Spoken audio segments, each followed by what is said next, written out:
players coming out saying they wish people could they wish Get in. people can get in. Yeah, you know what I'm saying? Yeah. Like, and I get it, man.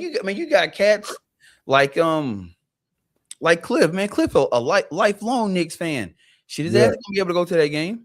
Not one. Yeah, and it's a sad situation, man. But at the end of the day, they got to make their money. Yep. At the end of the day, they got to make their money. Whoo, shit. Hold on, excuse me. Y'all gonna have to bear with me tonight. I'm gonna be sneezing and sniffling and shit. I can't help it, man. I don't know what came over me, man. But hey, we're gonna get through it. We got this game 4 popping off, man. Spike Lee in the building, of course. Adam Sandler, Chris Rock, Kylie Jenner, Chalamet, whatever you know how to say his name. Timothy Chalamet. Chalamet, Chalamet, however you say it, man. He in the building, man. But hey, we finna get started. Tip off just went. Wemby won the tip off, man. But hey, before we get started, bro, I got one question for you. What's that? You ready? Let's do it.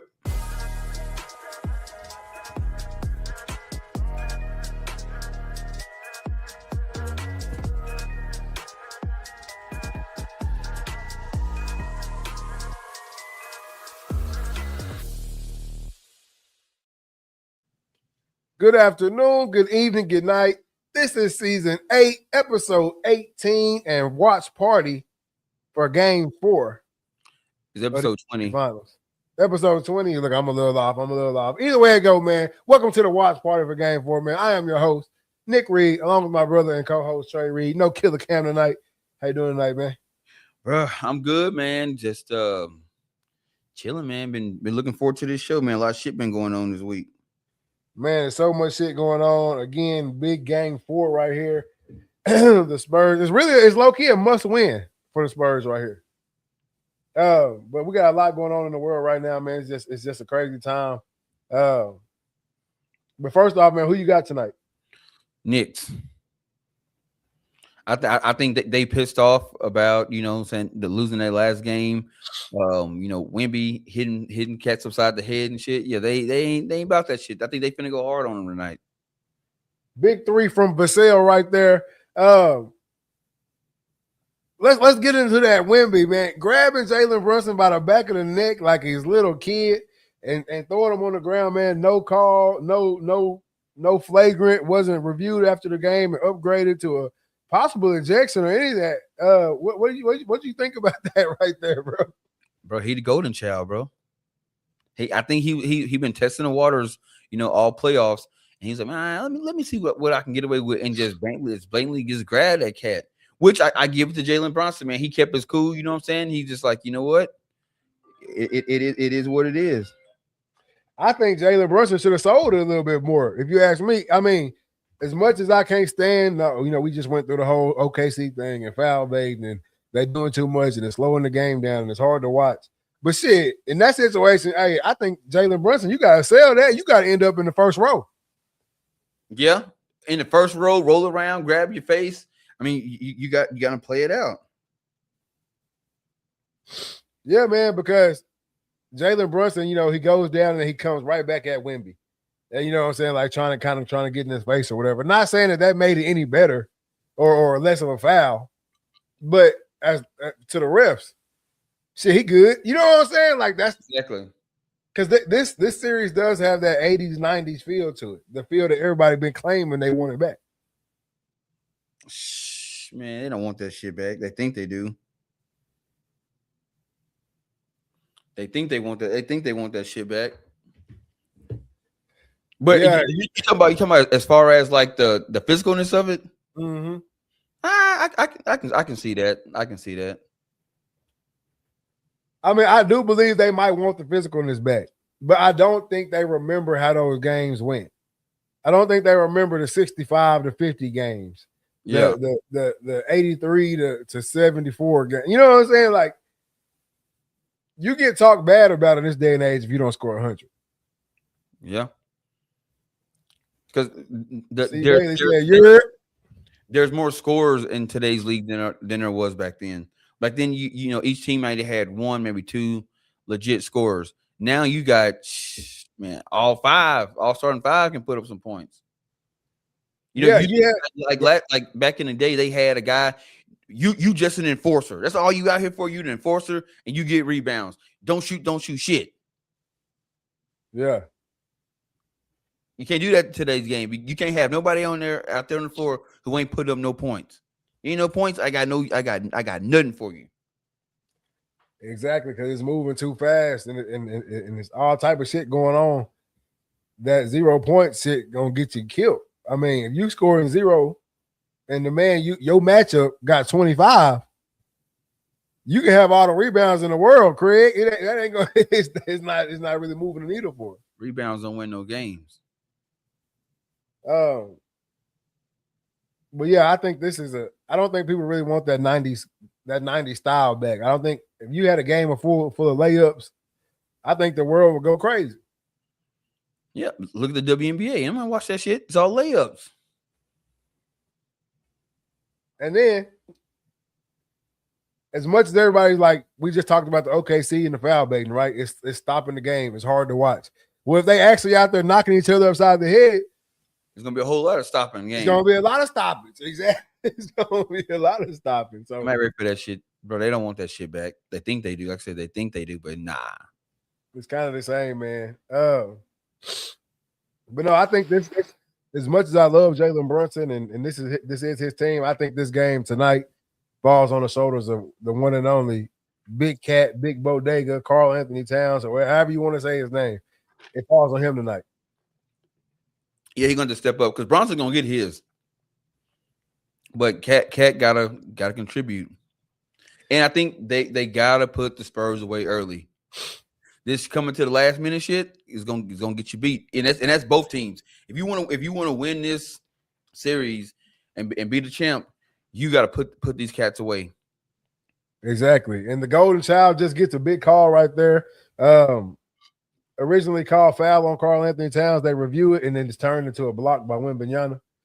But I agree with you though. I think he is the league's new Golden Child. He can do no wrong. I mean, we've seen this guy elbow somebody viciously, and it was turned to, should have been a few game suspension, I think. I mean, that was a gruesome elbow. Yeah. And he kind of just got slapped on the wrist for it. And again, you go to the Jameson thing. We see a lot of pushing going on around the basket. It's going to make me not like Wemby as much as I want to. Yeah, doing that, becoming dirty. Yeah. Yeah, it'll be kind of like what you call it, Ndamukong and Sue. Like, yeah, you want to like him, but then he just do so much dirty shit where you like, bro, I can't, man. I can't. Hunter Harrison says, "Let's go Spurs." Hey, man, yeah, everybody drop who you want to win tonight in the chat, man. Let me know what y'all think. Boss Baby said, Hey, I think he said, hey. Oh, hey. So shout out Boss Baby. San Antonio off to a 7-2 lead right now, man. 9:47 left to go in the first quarter. But I think you have to talk about Stephon Castle in this game, man. I think you got to talk about Sam Penny, Vassell. The Spurs, to me, look, there go Vassell right there with another big three. 2 for 2 from behind the arc so far tonight. That 10-0 run. I think you have to talk about those guys because, yes, like I said with Brunson is the star, but this game falls on Karl Anthony Towns. There goes Sam Penny with a steal and a dunk on the other end, man. 11 or 12-2 ball game right now, man. That's going to force a timeout by New York. You have to talk about the co-stars in this game. The co-stars for me is who can win it for the Spurs. I think, and tell me if I'm wrong or not, but your co-stars will make or break your championship run. I mean, yeah, we've seen it with a bunch of the LeBron runs, right? Yeah. Kevin Love goes down in the playoff series. Kyrie goes down in the playoff series. Matthew Dellavedova was his co-star at one point, and he disappeared. You know what I'm saying? Like, that type of shit is what makes or breaks a finals or really any playoff series. Yeah, it'd be see Bailey said. See Bailey Vlog says he got the Knicks. I agree with the Wemby take. Makes it hard to like him if he's playing dirty. Boy, already 8-9. Yeah, but you have some people that might like that shit though. Like you I said, don't mind aggressiveness. it reminds us of the 90s. I don't mind aggressiveness. I will never take aggression away, even like when I'm coaching the Little League soccer. I will never get on to one of the players for being aggressive. You knock somebody down, whatever. But if it becomes a pattern, yeah, it gets a little iffy, man. It gets a little iffy if I can ride with you or not. I mean, I guess if that's your style, and what I mean like being aggressive, like if you for example, in basketball, you take into the paint hard, you go up and get hard rebounds. I can deal with that. But when you blatantly have to throw in elbows, twisting ankles, grabbing cats by the neck, by the all that. No, bro, I can't get down with that shit, bro. Yeah, I can't either, man. Especially when they're not gonna let nobody else do it. I think that's what makes it more unbearable. Right? Yep. Whew. I'll be trying to hold them back. I'll be trying to hold those sneezes, man. Yeah, sometimes you just gotta let them out, man. I think that makes it way more unbearable, man, whenever, the league is not going to let Joe Blow elbow a dude in the face and not face a few game suspension. It's just not going to happen. Yeah. They're not going to let somebody grab anybody by the back of the neck, especially the star player on the next team, throw him to the ground and nothing happen. That's just not how the league works. No, and then because then people come out and be like, well, kids look up to you, Wemby. So if I'm fifth grade and I see Wemby do it in the game, shit, I might be out there, and get that. Ain't gonna be no leeway for me. They gonna kick me to the curb. No doubt. But hey, the Spurs off to a hot start tonight. But they've gone up 13, they've gone up 14, and we've seen the Knicks come back in each game and take the lead or at least come back. You know what I'm saying? So what do you think the Spurs have to do to keep their foot on the Knicks' neck? Should keep the ball moving and score 3 out of 5 drives. I think it starts with Wemby touching the paint. Wemby, you got to get your big ass in that paint, man. You have to. I get it. You can shoot threes, but you got to dominate the paint. Get them easy buckets. Get some rebounds. If Wemby goes double-digit rebounds tonight, they win. Easy. He hasn't had 10 rebounds in any one of these finals games yet, which I think is crazy. Josh Hart's out-rebounding you. Fucking Castle out-rebounding you. I think that's nuts. Maybe that's the game plan. Brett McPherson says, "Dang, y'all on early. Yeah, Brett, we had to get on for the watch party, man. We on here taking down the Spurs and the Knicks tonight, man. That's it." But while we on a break from the game, well, we're not really on a break from the game. It just came back on. 12-2, 9 minutes, 9 seconds left in the first quarter. We got a bunch of stuff to run down tonight, man. So we're gonna ride into that. First thing I want to talk about, other than the game tonight, I want to talk about Sorsby, Texas Tech QB.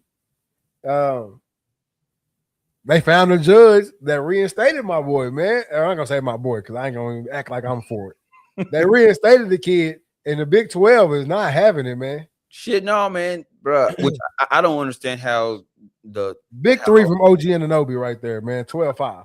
I don't understand how our court system can get involved in something that's not a legal issue. Like that'd be like my job put me on suspension, then I go to a court and be like, "Hey, bro, they not letting me work," and they say, "Well, we got an injunction." I don't know what that shit mean. I probably should have looked it up, but he got an injunction from a Texas judge that's gonna make him eligible for the 2026 season. And like you said, man, the teams around the Big 12 are pissed off about it. The Big 12 commissioners pissed off about it, and it's like, they're threatening to boycott playing Texas Tech, which I don't know what that does. Does that, if you don't refuse to play them, is that a forfeit? I think so. So then so that's going to bring up another problem that we've never seen before if they decide to do this shit, where now you got a team that say is undefeated, but all their games have been forfeited. Do they still get a spot in the playoff? Before I answer you, we got Hunter Harrison saying, "Let's hear who the RTL is rooting for, if they're rooting for anyone." I think you riding with the Knicks tonight. I'm gonna ride with the Spurs. Then I'm gonna ride with the Spurs. I really don't have a dog in the fight. I don't either, but I got a lot of homies that up in New York that rock with the Knicks. They die hard, so what I'm saying, I gotta give my moral support. But yeah, if the Big 12 doesn't get behind these teams and come up with something, to make it where it's not going to be a forfeit, they just say like, "Hey, he's reinstated. That is what it is. They're going to line up to play. If y'all don't show up to play them, it will be a forfeit." Yeah. So you'll have Texas Tech go undefeated in their conference. I mean, that's just it is what it is. I mean, you don't. So if I'm a coach, I'm like, man, there's no way we can. Let's just say it happens. Yeah. There's no and way. Won by Josh Hart, man. 14-9 with a chance to shoot another one. There's no way we can go all season not playing a game, get in the playoff, and expect to be worth a damn. So you think, was there any games that might be able to pick up during the season? It's going to be hard to pick up games because, like we know, the schedules are set. Shit. I mean, hell, Louisiana Tech got too many games. So like the schedules are already set.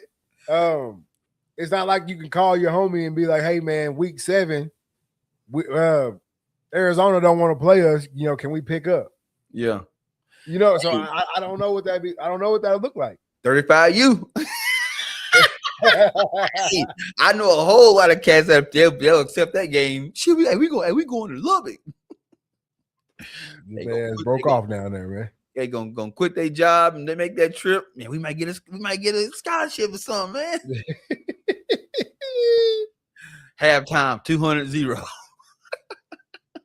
Nah, for real, man. But no, I don't know what that would look like. I don't know what that would look like for the Big 12. I think they're gonna have to just suck it up and play them.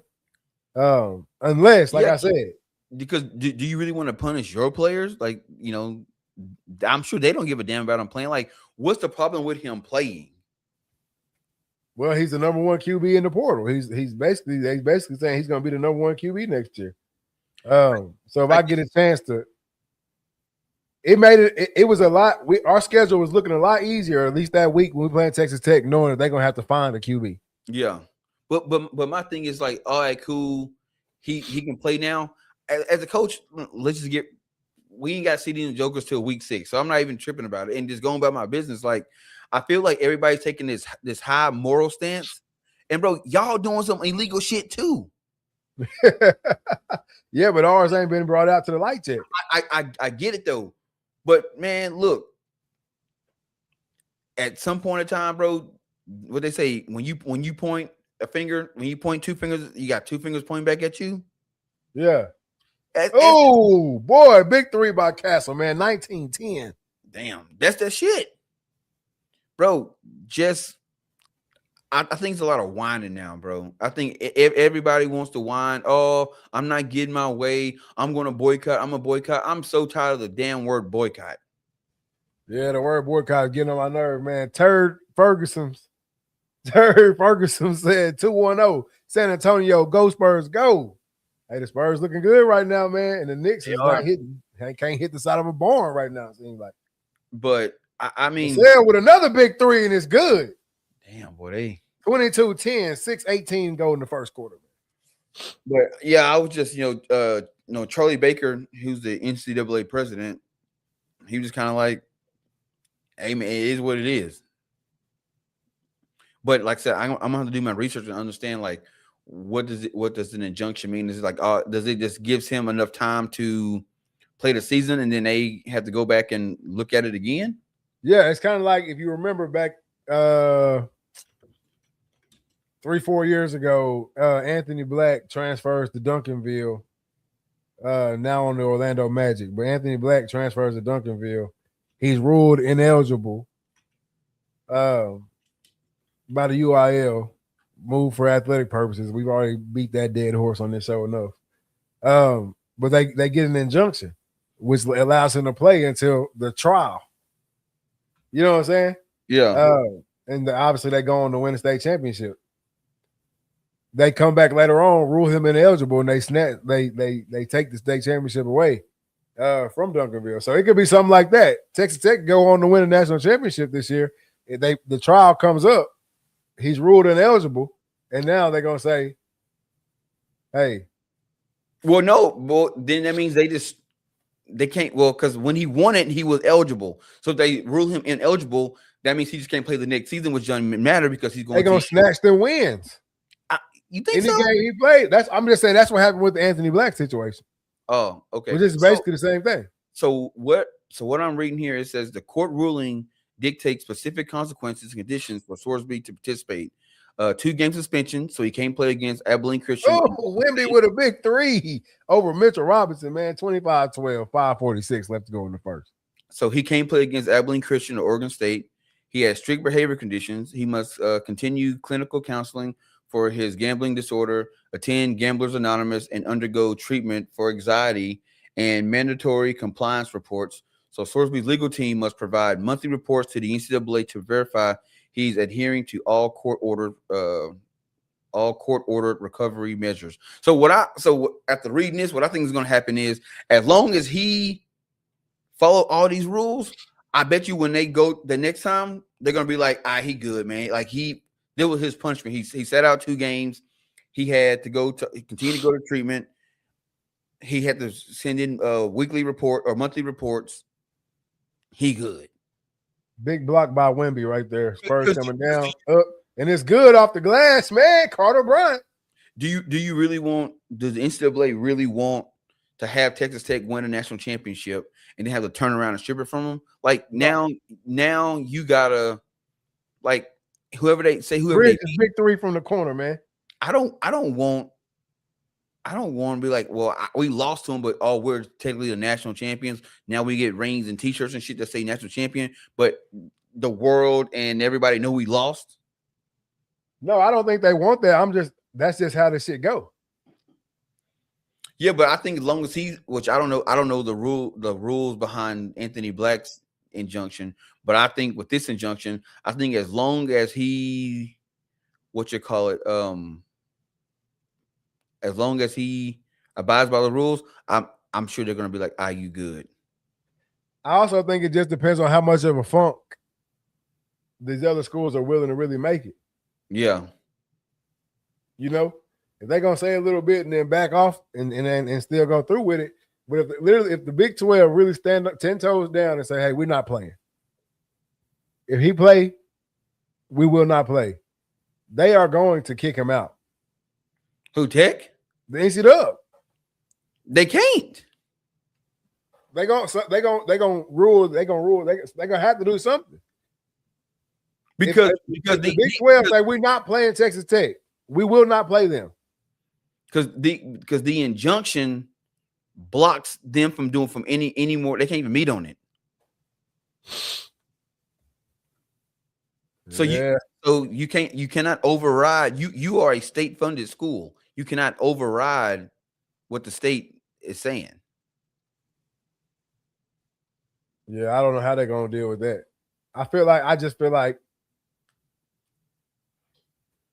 one or two things gonna happen. If they can make a big enough fuss about it, either the judge gonna come back and switch his shit up, or they gonna make some kind of way where we're not meeting about Sorsby no more, but Texas Tech is ineligible for the playoffs. Or you know what I'm saying? Something. Okay, so it says after the season, the Lubbock County District Court officials set the final trial date for the week of February 8, 2027. This is well after the regular season, the Big 12 championship, and the college football playoffs have concluded. Case dismissal is highly likely. Legal experts expect that once Sorsby finishes playing his final game of Texas Tech, his attorney will simply drop the lawsuit. Since he will no longer be a college athlete, the NCAA's permanent ban can no longer affect him, rendering the case irrelevant and an immediate in something for his life. Yeah, it won't matter to him. They're not gonna come after him. They coming after Texas Tech.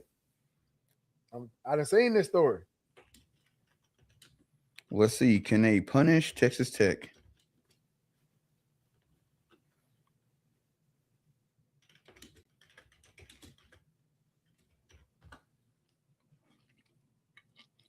It's gonna be y'all don't believe fat meat greasy type of situation. The NCAA cannot punish Texas Tech, but the program is facing massive looming risk both in court and within their own conference.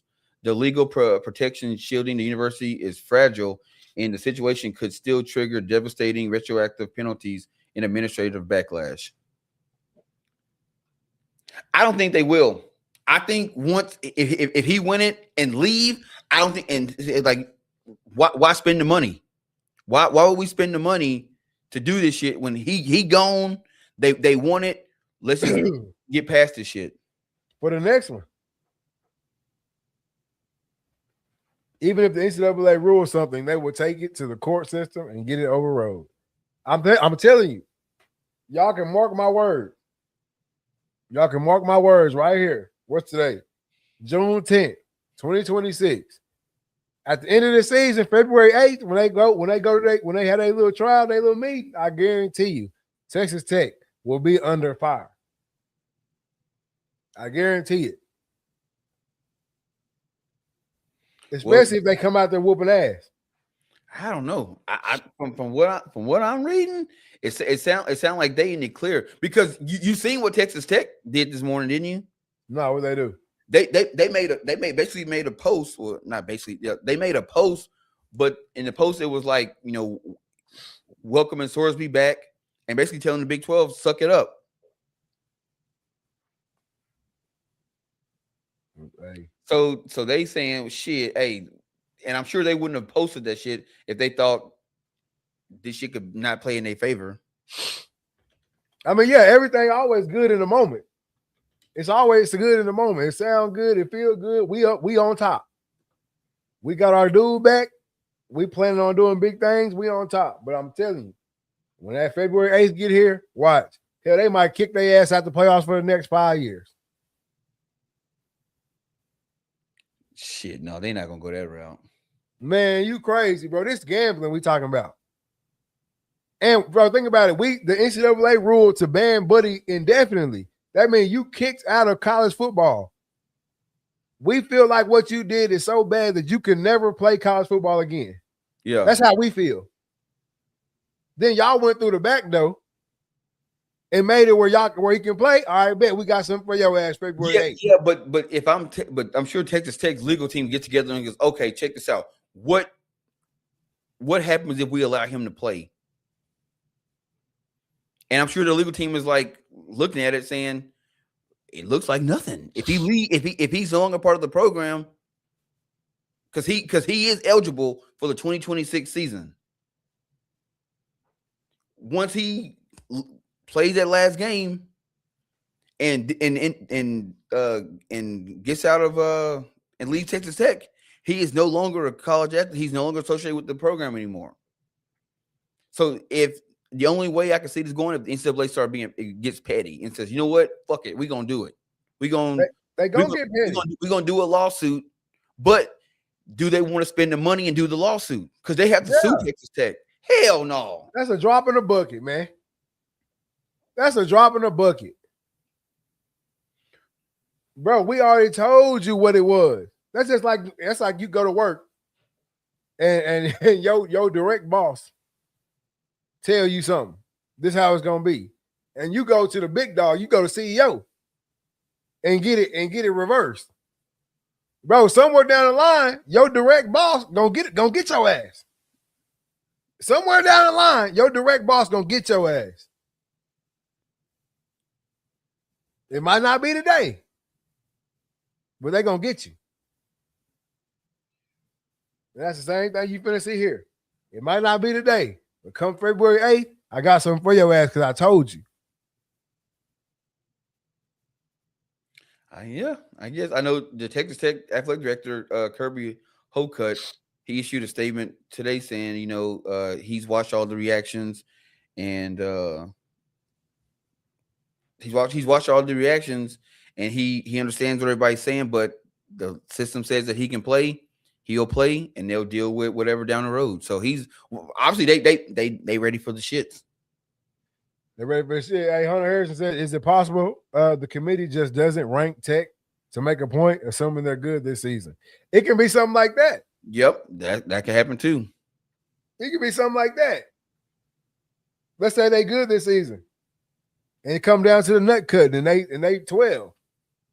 You think Tech getting in? Hell no. Nope. But if they win the Big 12, They gotta get in. They gotta get in. And it looks like they can win the Big 12. I'm telling you now, what I really think gonna happen, true to my heart, I think they're gonna go through the season, whether they make the playoffs or not. When we get to the end and we get to that February 8th situation, they're gonna come back and say, hey, all wins from 2026 for Texas Tech, we snatching them hoes. If they got a Big 12 title, we snatching that hoe. And if they got a national title, we snatching that hoe. Oh, yeah, also, they not eligible for the college football playoff for the next 2-3 years. They're not gonna do that. Shit. They're not gonna make that big of a deal out of it. I believe it. Mark my word. They thought that what he did, they thought was deemed you can't play college football no more. I get it. So what makes you think they won't make a big deal out of it? That's the biggest deal there is. Because they're not going to cut their nose off to spite their face. Shit. We already did it. I already told you he can't play. That right there don't hurt them. Him not playing does not hurt them. But they're Texas Tech not making it don't hurt them. They're not going to punish an entire program of kids because when this guy is gone. Yes, they've done it before. I don't think they've done it before. They've snatched wins before. Because I think if that was the case, they would go ahead and tell him that. Y'all do How know. How long was USC not bowl eligible? Yeah, but there was no injunction. I'm just saying they will. Reggie Bush was gone. Yeah, but there was no injunction. I'm just saying but Reggie Bush was gone. They still punished the program. And they come to find out that shit wasn't even real. So they did that shit off some shit that wasn't even real. But I guess here's the thing about it right here. Let's just say they do that. Terry Ferguson says Tech has one good season and they act like they big dogs. Yeah, but look at the money they spent though. Yeah. Tech is an 8-5 team at best. Year in and year out. Shit, now when you dropping $48-50 million on a roster. Hey, we got 37-20, man. 44 seconds left in the first quarter. Wemby touching that paint, and that shit is working. So I'd be interested to see what would happen because I think if that was the case, you don't think somebody from NCAA would call Tech and be like, just so you know, if he play, y'all better enjoy the season because we are going to come with full force. No, because I don't have to tell you that. I don't have to tell you that. You really should already know how we get down. You know what I'm saying? In all reality, you should already know how we get down. So go with your move. Better make your first move your best move. Come on, man. Look, Mitchell Robinson just gets an offensive foul for pushing Wemby in the throat, knocking him down. That's the shit I'm talking about on that Golden Child shit. Are they reviewing it right now? See what I'm saying? This Wemby shit really getting out of control. We want to keep it 100. What you mean? Mitchell Robinson comes down the court, puts his elbow in Wemby's throat and pushes him. Wemby falls down. It's an offensive foul, and now it's under review. Okay, so I just asked ChatGPT. I said, "Can the NCAA take wins from Texas Tech after the season?" And it says, "Yes, the NCAA technically has the power to vacate Texas Tech's wins after the season, but a specific legal rule in the timeline of court case makes it highly unlikely to happen anytime soon.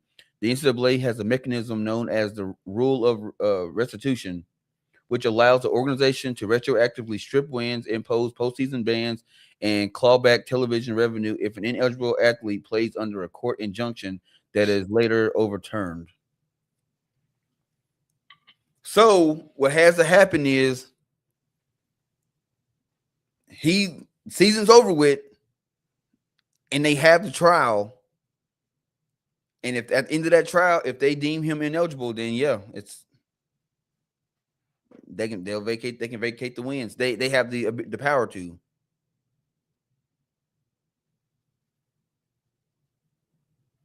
I think it'll be a sad. It'll be a sad situation because think about it. Say he win the Heisman,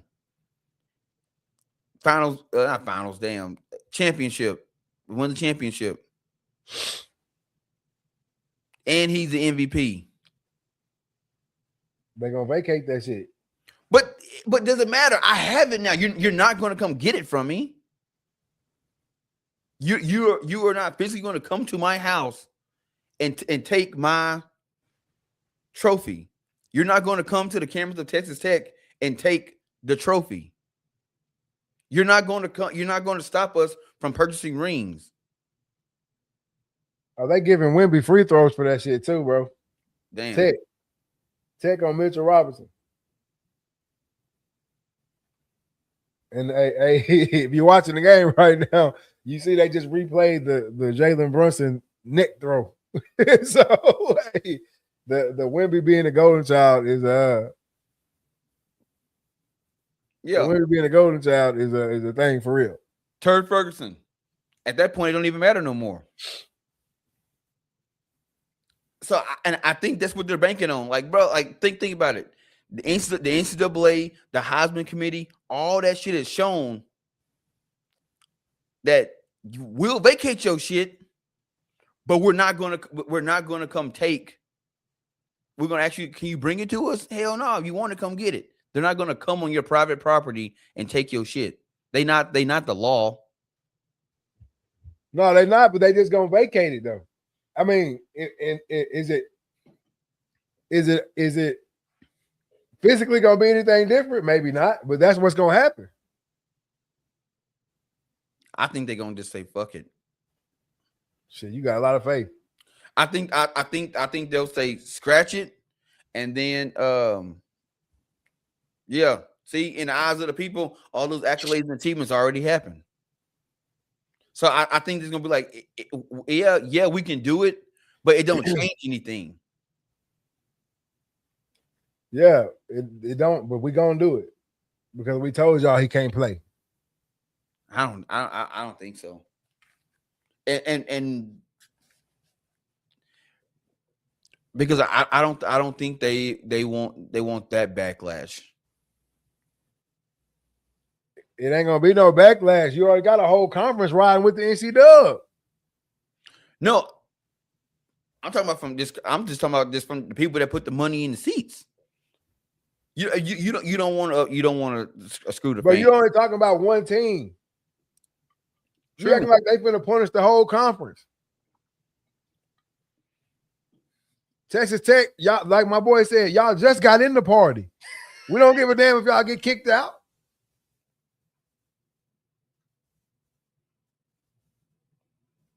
But look, NCAA is petty. They for sure gonna get it back. But guess who's the judge of the trial? The one who did it. Thank you. So you think he gonna overturn his ruling? He gonna say no. He eligible. It's happened before. What's happened before? Shit, overturning on an injunction. It's happened before. So what I'm saying is, hey, shit, Texas Tech might have slid him a little cash out. Yeah, I'm telling you, yeah. They might have slid him a little cash out. Hey, just give us some time. Get us some time. Shit. I don't know, bro. I think like yeah. I mean, it could get real serious, but shit, man. Look, because guess what? Worst come to worst. All Texas Tech got to do is appeal. How long is the NCAA willing to fight this shit? They got all the time in the world. Y'all the ones that got to get ready for the next season. Shit, we don't. The coaches, they got to. It's not the coaches. A coach is not going to be in the trials or whatever. Look, all they got to do is start slapping their ass with them recruiting fines and shit. Yeah, y'all get 12 scholarships next year since y'all want to play. Yeah. But they can't do that without a result of a trial. If the trial keeps getting pushed back, appeal. The NCAA war chest is way bigger than Texas Tech. Yeah, way bigger. I get that, but do you want to spend those resources fighting that battle. Yes. Why? What do you lose? Because if I don't, now somebody else gonna do some more shit. Somebody else gonna do some more shit. It's a slippery slope. So I'm gonna smush Texas Tech ass to let everybody know when I say something, that's what I mean. Shit, no, bro. You crazy. You crazy. Because I'm gonna tell you why. Because every business, if you in the upper management, president, vice president, whatever, your bonus is based off of revenue. If your revenue starts going down because you're spending a large percent of that on legal battles, now you eat into your money. How much do you want to eat into your money? Bro, I'm trying to tell you. I hear what you're saying on that. And in normal situations, that is correct. So but in this situation right here, bro, we have to make a point. But then what happens if you make a point and lose? We're not gonna lose. No, because then guess what? So now it goes from state to what? Federal. Then after federal, then it goes where? Supreme Court. Do you want that shit to go that far? We not gonna lose. It's not even gonna go that far. We not gonna lose. You don't think SMU fought they shit? You don't think USC fought they shit? You don't think any of these schools that ever fought back against the NCAA? I'm sure. We're not losing. I'm sure they have. But and the NCAA came out on top. I don't think anything like if it gets that bad. If it got that bad, and where it goes up to the Supreme Court. If I'm an NCAA, this is just me. I don't want to lose because if I lose, I can't go back. But I mean, unless you are 100% sure we're gonna win this shit, if you lose that first injunction, you lose that first thing, you gotta drop it. Because if you lose it, then you screwed because now it's what you call it. It's if you push it, then and you lose, well, now the gate's open, you can never go back. So the best thing to do would be to drop it. And as long as you drop it, there's no president. So if someone do it again, you can slap their ass with it. Bro, that's if you let them make it, you lose. And the NCAA ain't even taking no losses, fam. No, I know. I get that. But what I'm saying is it's better to not have nothing on the record than to have something on the record. Because you don't know what's in the mind of that particular judge. Because he can say, hey, he ain't part of the school anymore. I'm overturning y'all's ruling. Woo, De'Aaron Fox in his bag tonight at 2 trays in a row. 47-25, 10:45 left to go in the second quarter, man. But no, what I'm saying is, anytime it come down to the slippery slope game, right? Anytime it come down to hey, if we let them get away with this shit, we're going to be washing their drawers and clipping their toenails. Anytime it come down to that type of shit, bro, they going to go for broke. They going to go for broke. We can't afford to let it look like we bitched out. We said he couldn't play. They went and got an injunction. He played, and we didn't do nothing. Yeah, but that's not in their hands anymore. We've taken that now that he filed his lawsuit against them. It is now in the hands of the Texas court. And I just asked, what happens if if NCAA loses this court case? It says if the NCAA loses the Brendan Sorsby case, it will completely strip the organization of its enforcement power, trigger an avalanche of lawsuits, and force a total rewriting of collegiate sports rules. But that's why they're gonna win. And no, then, but look, check this out. I think they drop it. Sorsby's lawyer's gonna drop the court case at the end because once he graduates or once he leaves Texas Tech, it's gonna be whether he want to keep going with the shit. And we know that's not going to happen. So they going, like I said, they just going to slap the university. University going to go with whatever they say because the university not going to keep fighting them. Yeah. I think it's going to get dropped. No, sir. They going to drop the lawsuit against the NCAA. Sorsby and his lawyers going to drop the lawsuit against NCAA. And I think they'll make Texas Tech pay a big ass fine. And they're going to lose some eligibility and all that type of shit. I'm telling you. I don't think they're going to do that. I'd be willing to put some bread on that shit. They're going to lose eligibility. They're going to lose playoff eligibility. They're going to lose recruiting shit. I'm telling you, watch. I don't think so. It's too big of a game for us to let y'all make it. When I tell you to sit your ass down, that's what I mean. That don't mean go run and ask your mama if you can still go outside and play. No, I told you sit your ass on that couch. That's what the NCAA is banking on right here. Yeah, it says if they win the court case, it will permanently ban Sorsby from college sports, which his ass is going anyway. And Texas Tech will face devastating retroactive penalties that could ruin their entire 2026 season. The NCAA is currently pursuing two paths to victory: an emergency accelerated appeal to shut Sorsby down before or during the 2026 season, and the full trial schedule for February. So they trying to end it before February. Yeah, and if they wasn't going to do nothing to him, they wouldn't even worry about it. Yeah, the Spurs is putting the hurt on them boys right now, man. 47-25, 10 minutes, 45 seconds left to go in the second quarter, and Wemby is at the free throw line. Oh, it says because the NCAA would be blocked. Wait, it says because the NCAA would have blocked him early, Texas Tech won't lose past wins because Sorsby wouldn't have played in them yet. Yeah, if they get it done before.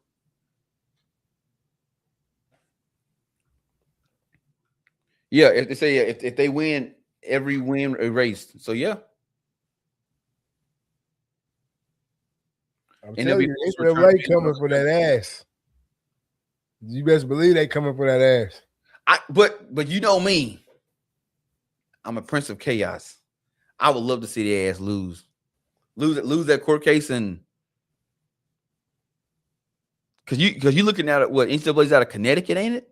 You looking at a Connecticut organization coming down here to fight in Texas court? You think that Texas, y'all in Lubbock? You in Lubbock with a judge who probably graduated from Tech? You think he's gonna overturn that shit and hurt his alma mater?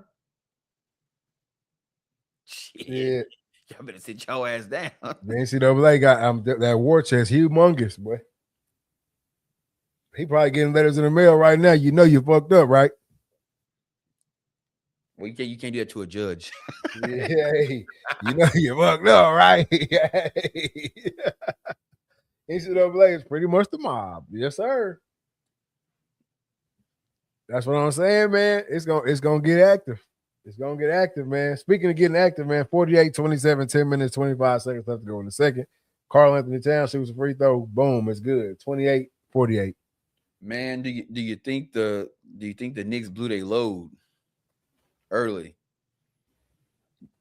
Was the 2-0 all they had in them? I don't know if the 2-0 was all they had in them, man. They're a good ass team, bro. Both these teams are very good. Let me say that first. Yeah, it's a game, bro. Right now they shooting the shit out the ball. Oh, if this was in the backyard, this game's over with 21 skunk. Hey, there go Jalen Brunson getting to the cup. 18-point game. That's what I'm saying. Hey, the Knicks can eat into that lead quickly. Yeah. They really can. Especially the Spurs. And the Spurs are known to give up a lead. And I'm going to tell you why. I bet you the next three, they go another three. But it went in. See, right now, that's what's saving them. Them hoes going in. But anytime the Spurs get a lead, they start jacking that. They start jacking that shit, bro. Yeah, they're trying to widen that gap. And that's how they come back, because the Knicks going to make sure they get a good shot. They're going to win right there. It didn't go in, though. Wemby gets the rebound.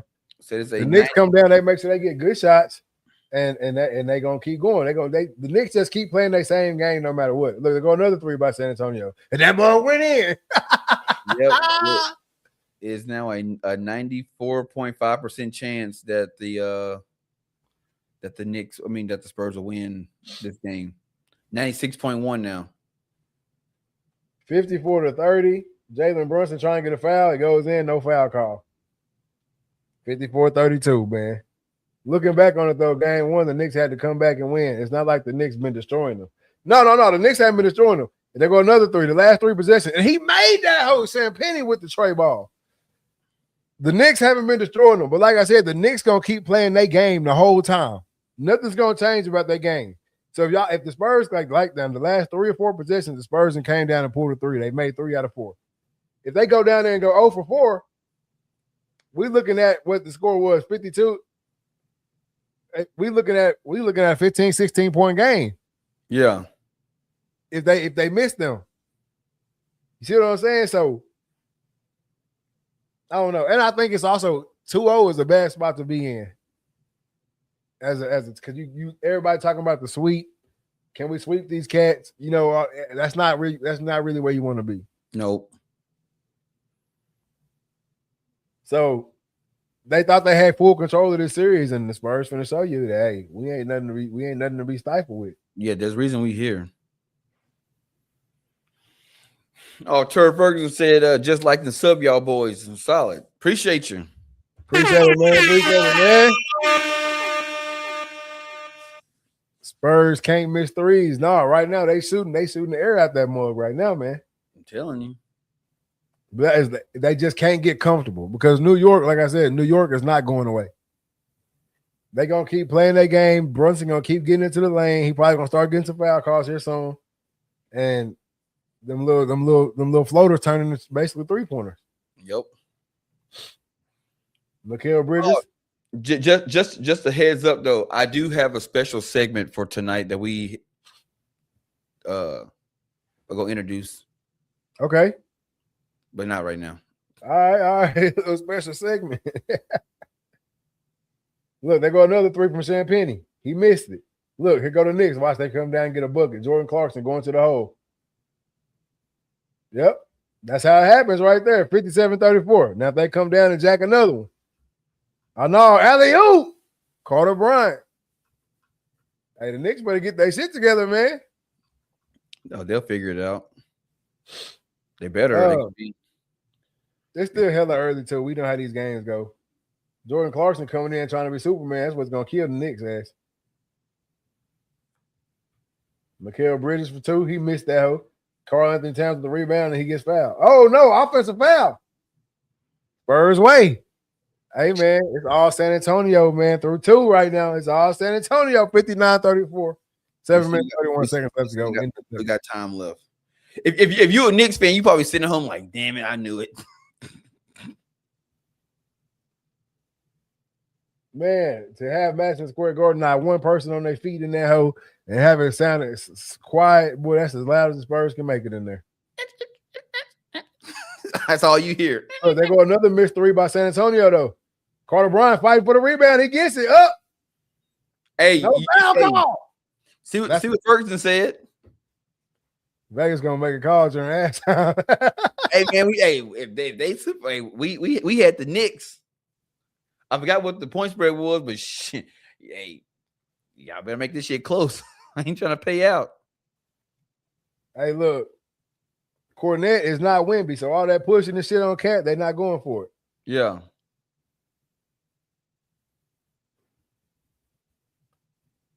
The Cat just got away with a big foul on the other end on Carter Bryant.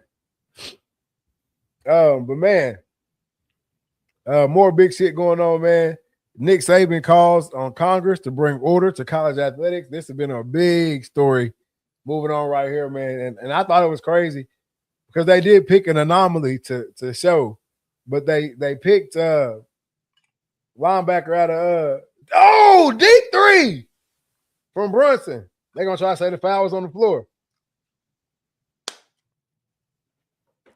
Is New York getting hold in their own building tonight? Shit, probably. They're gonna replay it right here. He just hit a deep ass 3. It's gonna be a 4-point play if they get it right.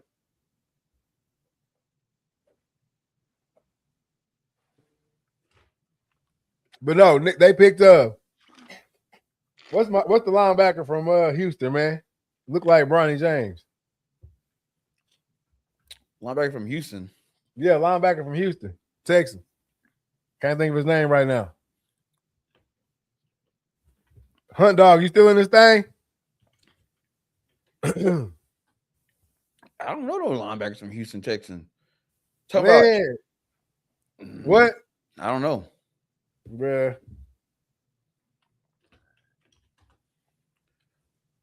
Look like Bronny James, Yeah. Jamal Hill, No. Azil Al-Sher.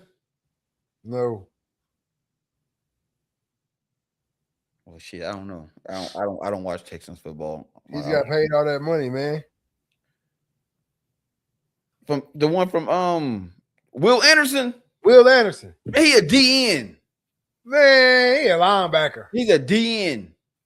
He a damn linebacker. But anyway, they used Will Anderson. They showed him when he was 17. They showed him when he was 25, which is now Will Anderson Jr.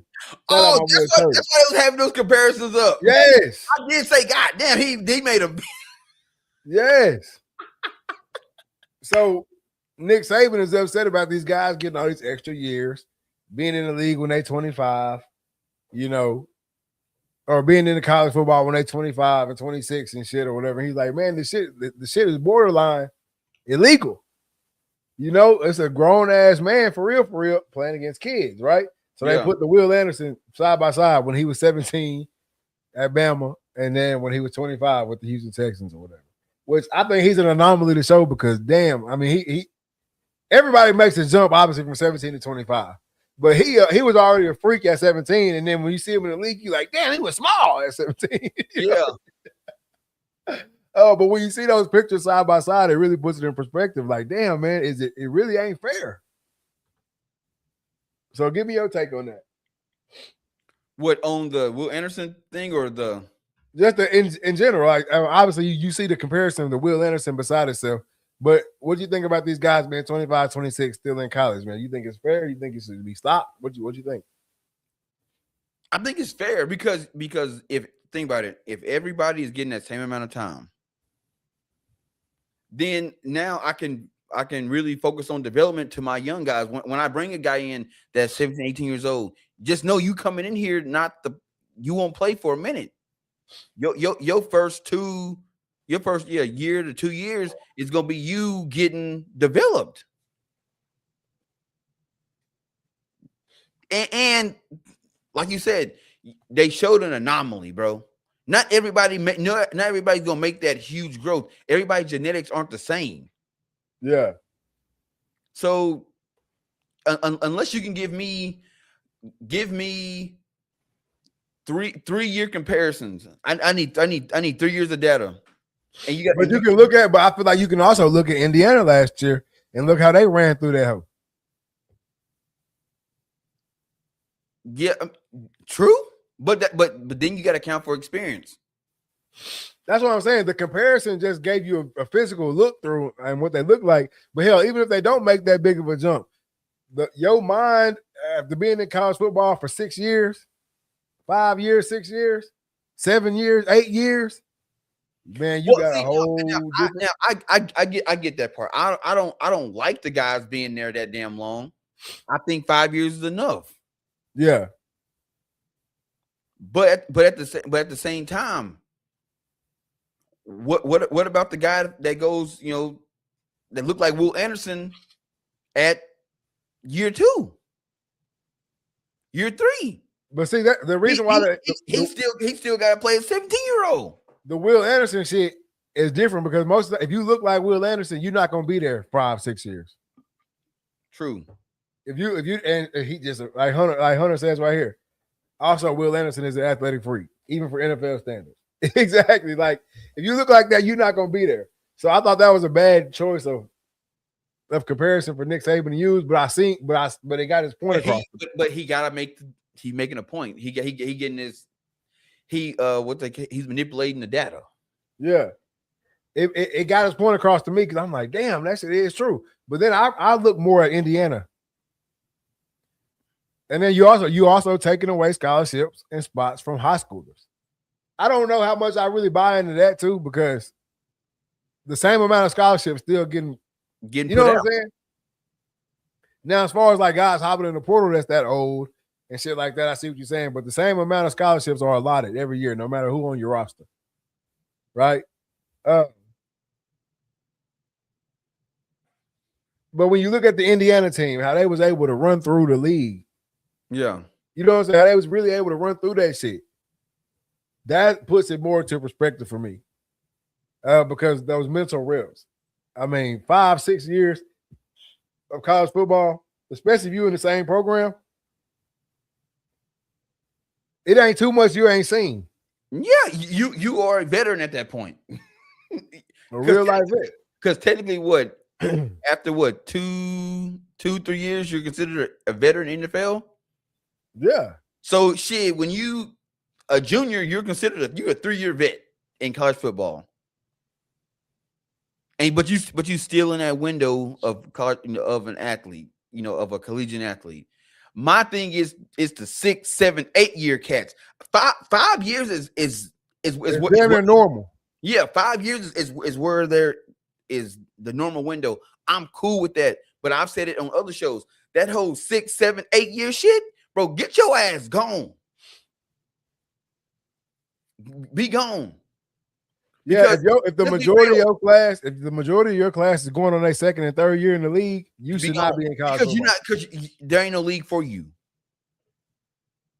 No one I'm not gonna say it's not possible, but nah, bro. But I think I didn't too much put into any concern about the time, because I think the NCAA has already kind of said that it's 5 years. They've established that. I was more so concerned about his message to Congress about the NIL money. That's the shit that I'm like, bro, why do you care? And then he gives a whole example of, when I was at Alabama, we had a $45 million collective. But that was the entire school. Yeah. And he goes, well, now we have teams that have football is getting a lot at $45 million. And he's like, and so now we're only going to have basketball and football, and everything else is going to be club sports. Scratch that shit. Bro, if your sport becomes a club sport because of NIL money, because y'all didn't get enough NIL money, that means your program wasn't doing shit to begin with. Yeah. In my opinion. Now, Nick Saban has always been against the NIL shit. We know that from the jump. Turd says, like buddy from Miami that was in college for like 8 years, like, bro, get out of here and go sell insurance. Oh, yeah, that tight end. Yeah. It's over with for you, baby. It's over with for you. But you still got guys who, like, remember Michael Penix Jr. was in there for a long ass time. Yep. What's my boy out of Utah? He's still there. In that hope for this is 8th season or some shit like that? Yeah. Ole Miss QB trying to come back. Trinidad. It's all. There's got to be a cutoff. Injuries happen. We know that shit sucks. It's part of the game. There has to be some type of cutoff for these guys. Well, NCAA's already come out and said that it's now your clock start from time you get on campus. So you got 5 years. Yeah, they taking it back to where it used to be. You got 5 years to play for. You only playing 4 years. However you switch it up. Yeah, because we don't have they're not doing red shirts anymore. They ain't doing that medical shit no more. That's it. So I don't know, man. I'm all for anything with NIL. I'm with the shit. I blame the NCAA for it even getting this far. So if y'all would have just came out and cut the checks in the beginning, we wouldn't even be talking about NIL. Exactly. So anything that's got to do with NIL, I'm all for it. Give them all the bread you can give them. Shit. I'm never gonna be for not getting the players money. As long as everybody else making money, I better be making some goddamn bread too. So for real. That's just straight up. And think about this: the players are still getting crumbs compared to what's being made. Yeah.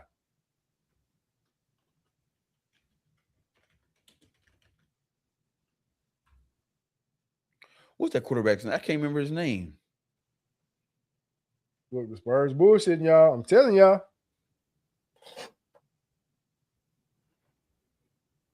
Oh, Cam Rising.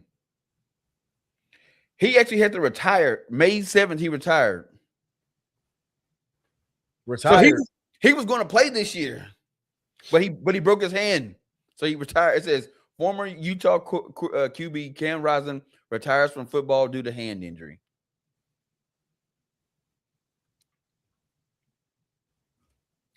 You had your time to shine, Cam, man. Move around, bro. Yeah, so he got hurt, I guess this May. Vassell for 3. Yeah, it says former Utah quarterback Cam Rising announces Wednesday that he's retiring from football. Rising, 25, started 3 games last season before suffering a season-ending injury in his throwing hand. He posted Wednesday on social media that 2 orthopedic physicians had advised him to give up football because of his hand. So that was last year. So yeah, last May he decided he was done. So yeah, so he's not there anymore. They're jacking shit, y'all. So then that joker could have played last season. Yeah, how the hell you retire? Hey, because he was getting paid. That's how he leaving a job. He said, "Ain't no way he's still there." Bro, I want to say somebody got granted a 9th season this year. No, I think there has to be a cutoff, man. I don't even want to use the word fair, right? Or not fair. Because at the end of the day, you got to strap that shit up and go play, regardless of who out there. But damn, man. Folks don't remember that he started the University of Texas in like 2018. God.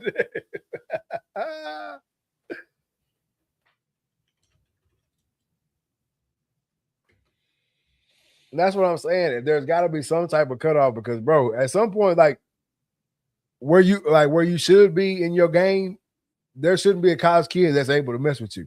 Yeah.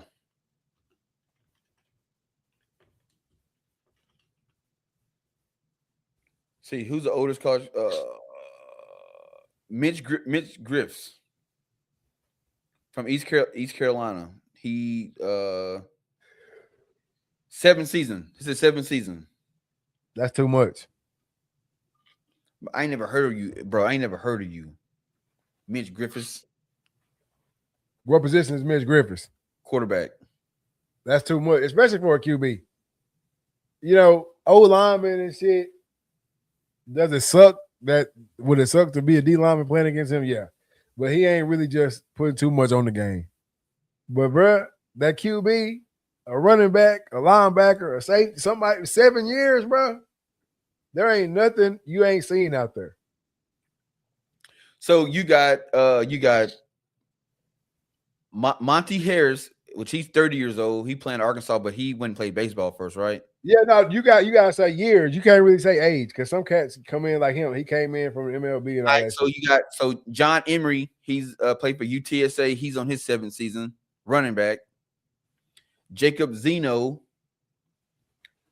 He's quarterback at A&M. He's on his 6th season. Shit, he's backing up. You might as well hang it up since you ain't even starting.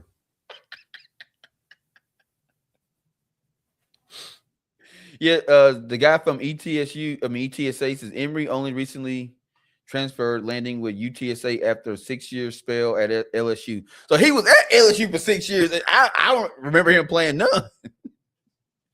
So now it says he shared the field with Joe Burrow, Justin Jefferson, and Jamar Chase. And look, them cats re-signed and some more shit.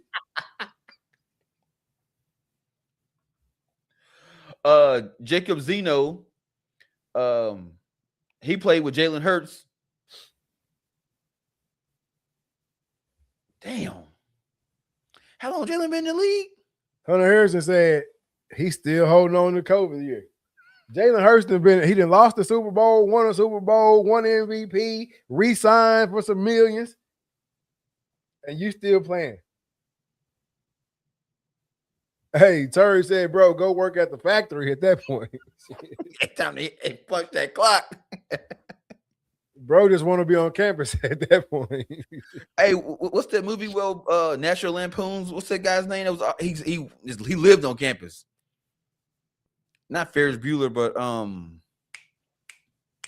I can't remember his name now. I don't now. The joke is past. Hey, San Antonio not letting up, man. 71-42, 3 minutes to go in the second quarter, man.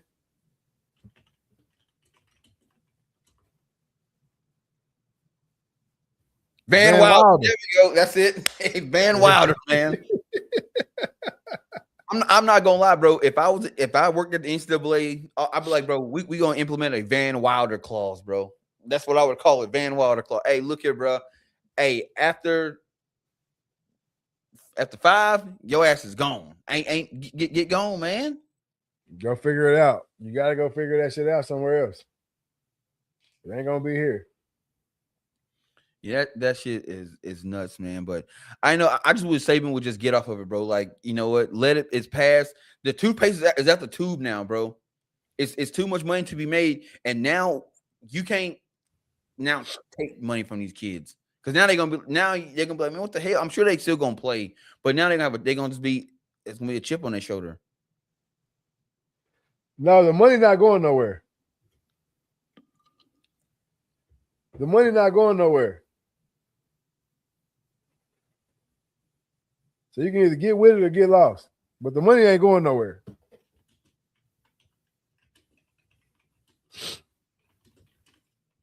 Jumping back down to the high school level, man. Florida approves open division for all high school sports, man. You can go where you need to go. No, that's not what that means. What do it mean? So Florida, you know, well, let's scratch Florida. Let's just talk about Texas. We know Texas. So Texas, we got 1A, 2A, 3A, 4A, 5A, 6A. Florida is saying, you know what? We known for being the big dogs in sports. We got all this. You know what? We're gonna have an open class. So I don't care if you a 1A and you think you can and you a 1A powerhouse. Hop your ass over into this damn open class where now a 1A team, you're going to be in the same district as a 6A. You're going to be in the same district as a 5A. Yeah, I don't know much about Florida sports, but I know that shit ain't cutting the mustard over here. I thought that shit meant you can go where you wanted to go. Nope. Nah, brother. Hey, no offense to nobody, but we from Texas, big dog. We from Texas, man.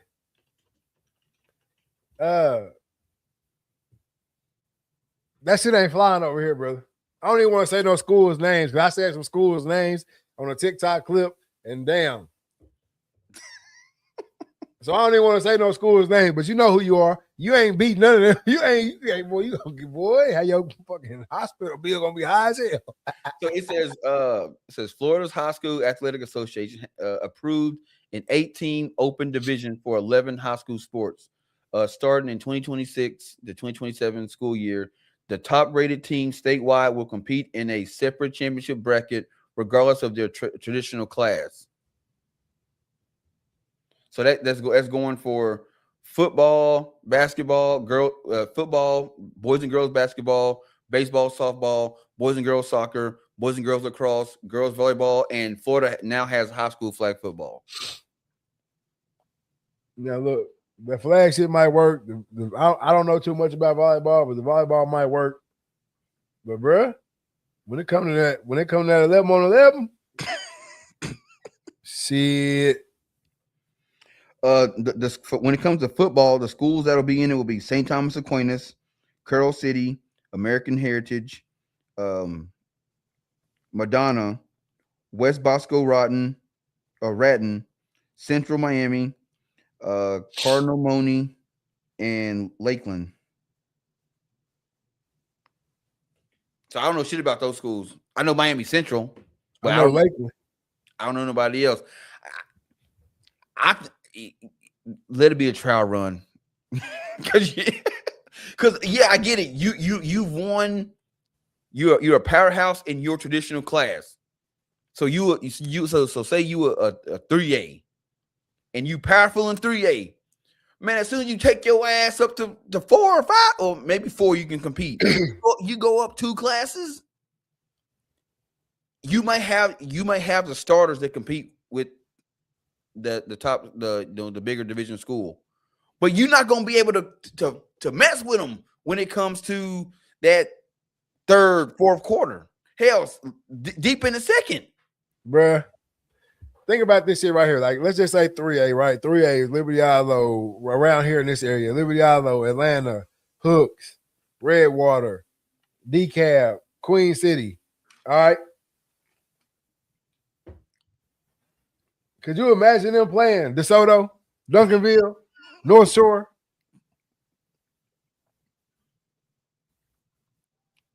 You see what I'm saying? Man, in high school, my school was 5A and we beat a 3A team 95-7 in basketball. Damn. Excuse me. Y'all should have been convicted of bullying. But that's how that shit would be, though. Harper with another big 3 from the corner, man. 76-49, 56 seconds left to go in the 2nd quarter. But I see Florida doing this as like, they trying to kick the door in, like, oh, we're going to be trailblazers and have this open class. I don't think it's going to go like they think it's going to go. That shit not going to go nowhere fast. Somebody going to get that shit hurt. I'm talking about, we've seen scores recently, 99-0. Look at Wemby shooting that bitch from the logo, man. Come on, you don't need to do that shit, bruh. We've seen 99-0 and teams in the same division. The Dragons can hold their own against them all. Please be nice to Redwater. Boy. That's how they be doing me on TikTok, Hunt Dog. I just be speaking the facts, man. Come on. Man, look. No offense to the Dragons, bro. But y'all can't even make it out. Y'all can't even make it out the East. Shit, y'all can't make it off 75 or wherever the highway is. 82? Ain't that what it is? 82? 7th Street. Yeah, whatever it turned into. Yes. Yeah. Y'all can't deal with the cats down the road. Mod, James Bowie on y'all head. Largest halftime lead by a road team in NBA Finals history, man. Damn. 67. 67. I just said be nice. First thing you do is be mean. Y'all can't make it on 67, boys. Hell getting down 67. Hey, no offense, man. Just keep it in the book. But I don't know what they're trying to accomplish with that. I don't think that's smart at all. There are divisions for a reason now. Every now and then, do you have a team that can probably move up one division? Sure. But you don't have a team. The best team in 1A, who won the 1A state championship in Texas this year? Give me that squad.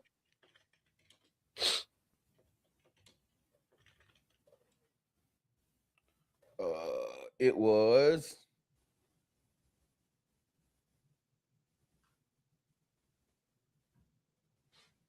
Hamilton.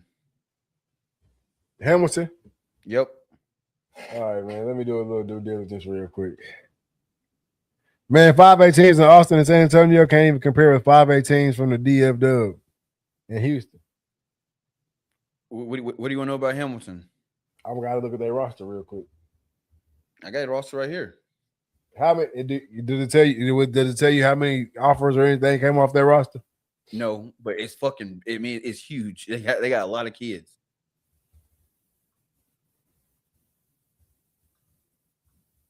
They got a lot of kids to be a 1A. I mean, I'm sure every kid in that school, if you a male in that school, you play football. Because hell, if you don't, you by yourself. Says the Hamilton Bulldogs in Class 3A Division 2. No, Hamilton. Else my bad. It's 2A Division 1. 1A is 6-man here. My bad. Okay, give me that. So Hamilton, you got them as 2A? Yeah, Hamilton's 2A. 2A Division 1.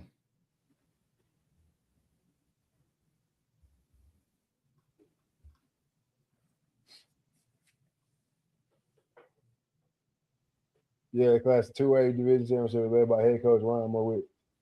Yep, that's it.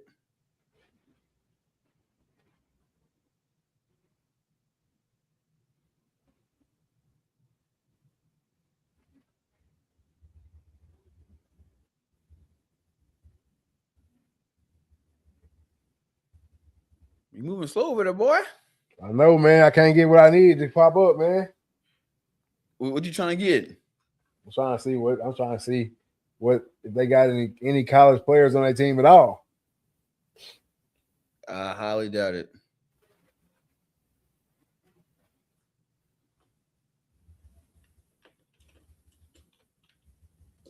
Go ahead, keep going, man. I'm over here doing my due diligence. Hold on. Yeah, but yeah, it's one of the things that's damn near impossible, man. Like it sounds cool. You could probably do it in Texas. You could probably take and you can call it an open class because you're allowing different divisions to play in this one league. But I would say you can have 6A, 5A, 4A, and that's it. I wouldn't go no higher than that, or no higher than that, or no lower than that.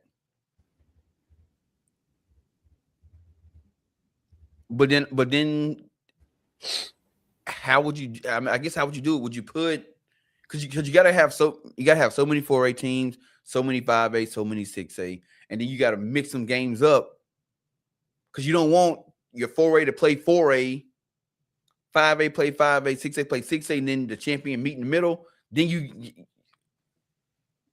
it'd be ass McGrath. What most likely gonna happen is you're gonna have your 5A and your 6A meet up. Yeah. That's what's most likely gonna happen. And the fact that it's taking ChatGPT this long to get this answer out, I'm gonna go ahead and say what none. Say everybody what none. Oh, and that's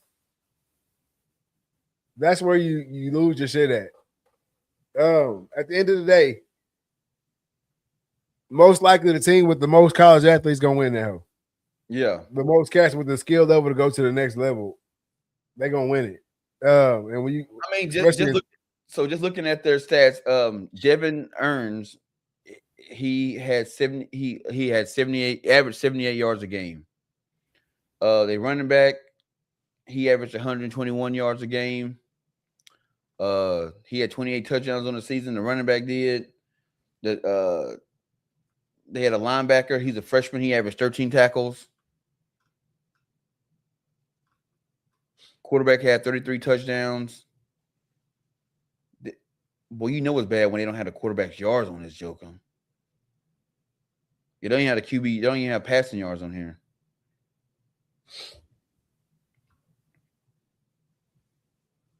So Easton Warts he led the league in tackles, 163, led the team in sacks with 13 sacks. He a freshman, damn.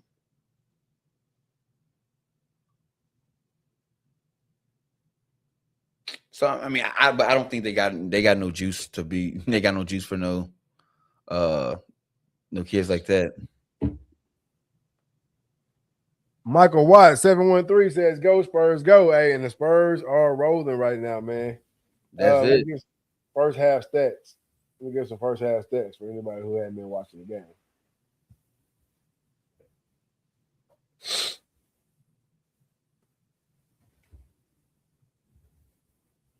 (76-49) is your score, man. Biggest halftime lead by a road team in the finals in NBA history right here, man.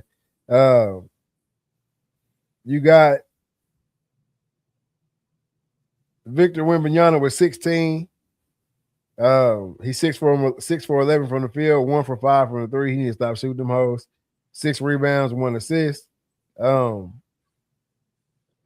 You got Vassell with 15. He 5 for 5 from the field, 4 for 4 from three. 3 rebounds, 2 assists, 1 turnover.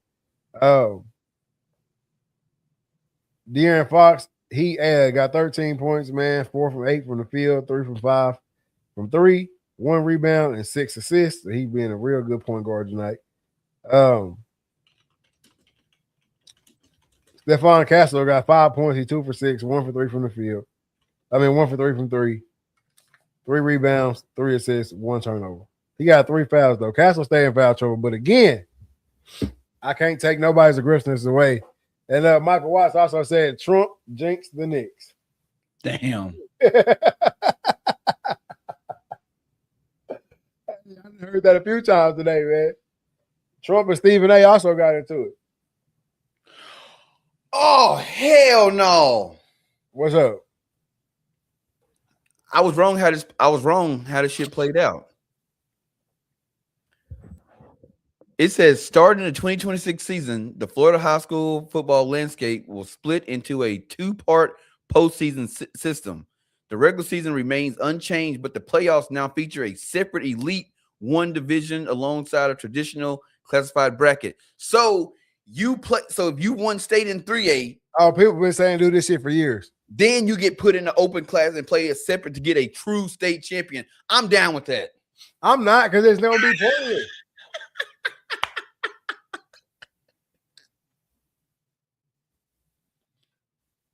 It's gonna be pointless, bro. You might have your 5A, like I said, your 5A may be able to play with your 6A. If we're talking about Texas, your 5A may be able to play with your 6A. So your South Oak Cliff playing Duncanville or North Shore or somebody like that. Yeah. Everything other than that, straight wiping the field with their asses.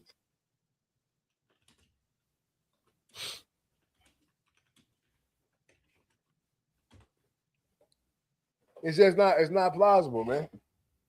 It's not plausible, man. Let me read off these Knicks stats real quick.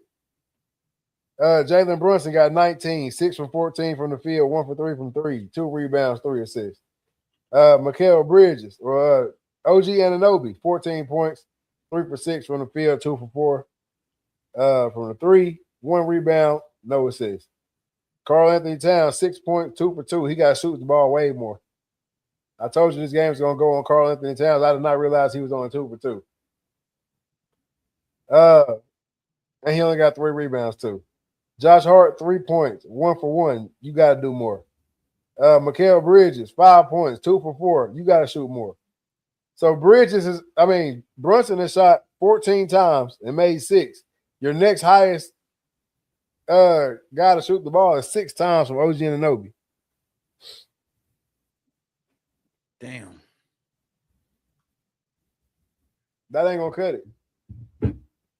That's just not gonna cut it in the finals, bro. No, not at all. You gotta turn up.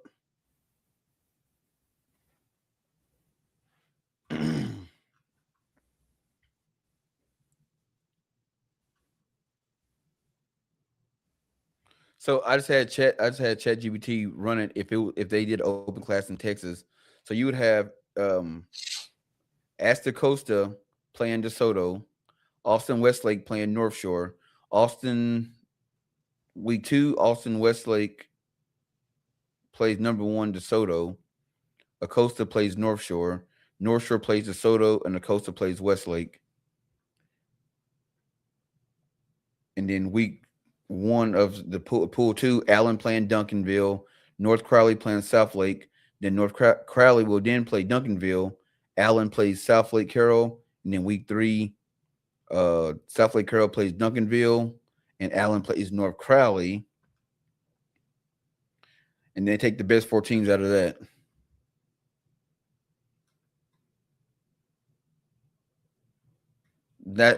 It wouldn't work. And then it says that Duncanville will win it all against North Crowley. I finally got my answer. They didn't have nobody. They haven't had nobody go to college since 04. Damn. And they had 2 people go back to back, 1 in 02, 1 in 04. And there was Adam Yancey Boatner and Thad Boatner, and they was fucking brothers. That sucks. So you talking that, and you want to put them up against a roster with 15, 16 college athletes on it. That shit it's not going to work. It's just not going to work, man. Shit, no. But what do you think the Knicks got to do to come back in the second half? Man, they got to get back to playing Knicks ball, and they got to take advantage of possessions. You can't be going on 10-0 runs. You can't let the Spurs have 10-0 runs. 12-0 runs. That shit is not this point in the season. You can't. Yeah. Because now y'all dropped this game tonight. Now it's 2-2. You know, in the sports world, we say, "I we now we back even." So now they even out the series,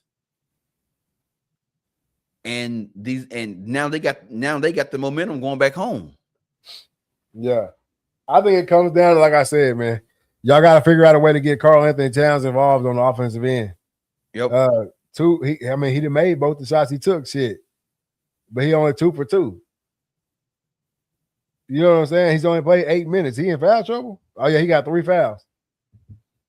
So he gotta figure out how he gonna insert himself on defense and be aggressive without fouling. And then he's also y'all gotta figure out a way to get him involved on the offensive end.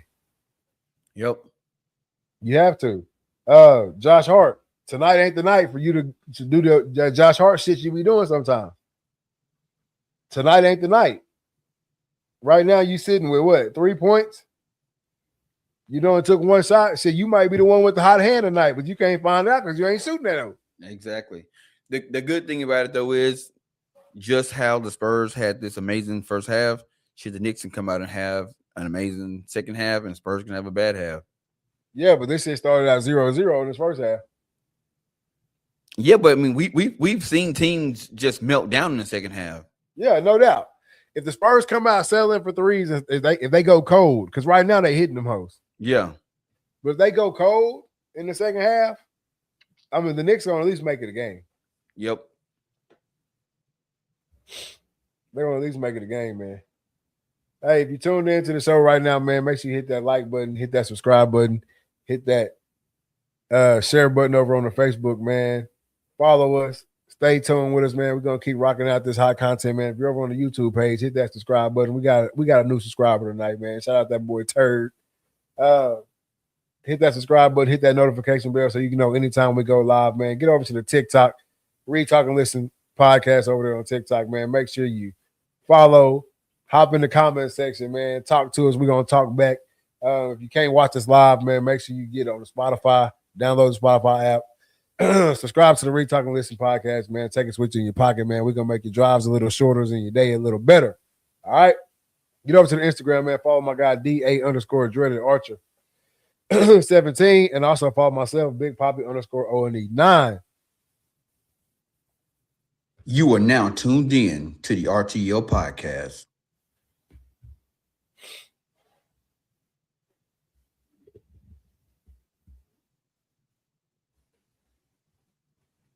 Go ahead and get us with your new segment for tonight, man. I want to know what the new segment is too. See. All right. So the new segment is called Picture This. I'm going to show a picture, and I'm going to ask you a question, and then we're going to go off that picture. All right. All right. All right. So this is the picture. All right. What, when this picture surfaced, what did this picture mean to the college football landscape at the time it came out? When this picture surfaced, it was supposed to be the start of a new era. That's the first thing that pops into my head. Remember, all African American athletes, we're gonna start going to the HBCUs. We thought that the Deion trend would catch on, and all the HBCUs would go and hire an affluent either ex-NFL player or an affluent head coach of color, and they were going to be able to go sit in living rooms and talk to mamas and grandmamas and get the top athletes to go to HBCUs and start a whole new wave. Yeah,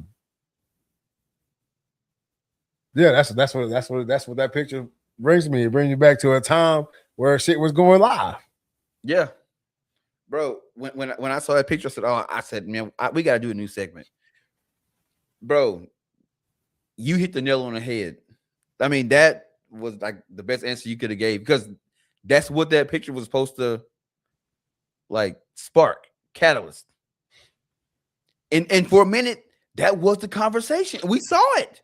We watched it. We watched the number one. I think he was number one receiver in California, was going to USC, switched. Now he's going to Howard. Yeah.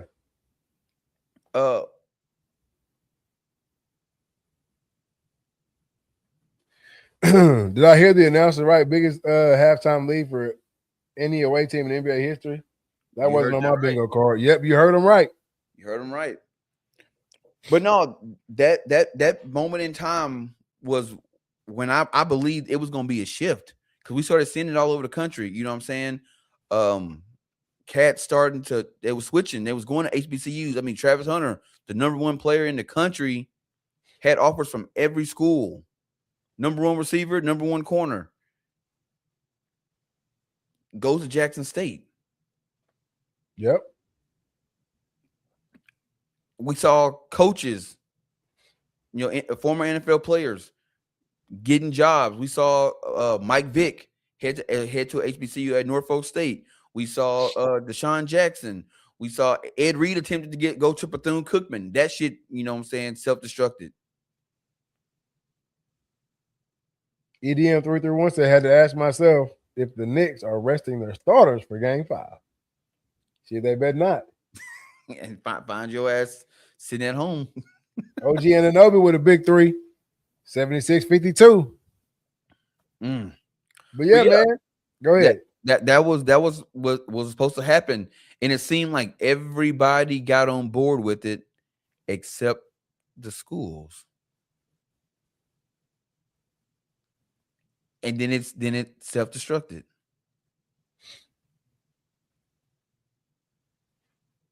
Wembanyama for 3 from the corner, and it's good. See, yeah, man. It was a big deal. That picture right there, like I said, it was supposed to be the new wave. But again, everybody had the memo except the HBCUs.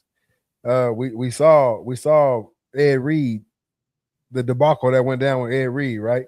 Yeah.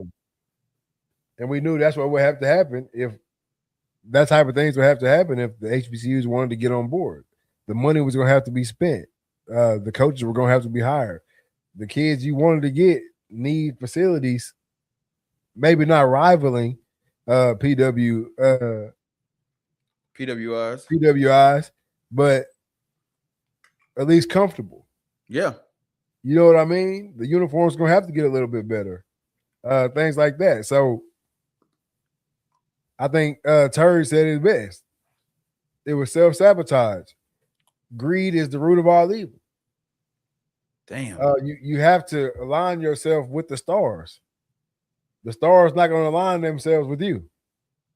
And I don't think the HBCUs did a good job of embracing what was going on. I think they got complacent really fast because Jackson State was the talk of the town. And without any other HBCU, they low-key started hating on Jackson State instead of getting on board. Yeah, you had coaches talking shit to Dion after the game with handshakes, getting out saying, you know what I'm saying? I know I'm an HBCU legacy, you know what I'm saying? My daddy, who was it? Grambling. The coach from Grambling. I can't remember the coach's name. What was his name? Willie something. No, not Willie something. It wasn't? I think it was. No, because remember his dad was like the coach. He was like the legendary coach there.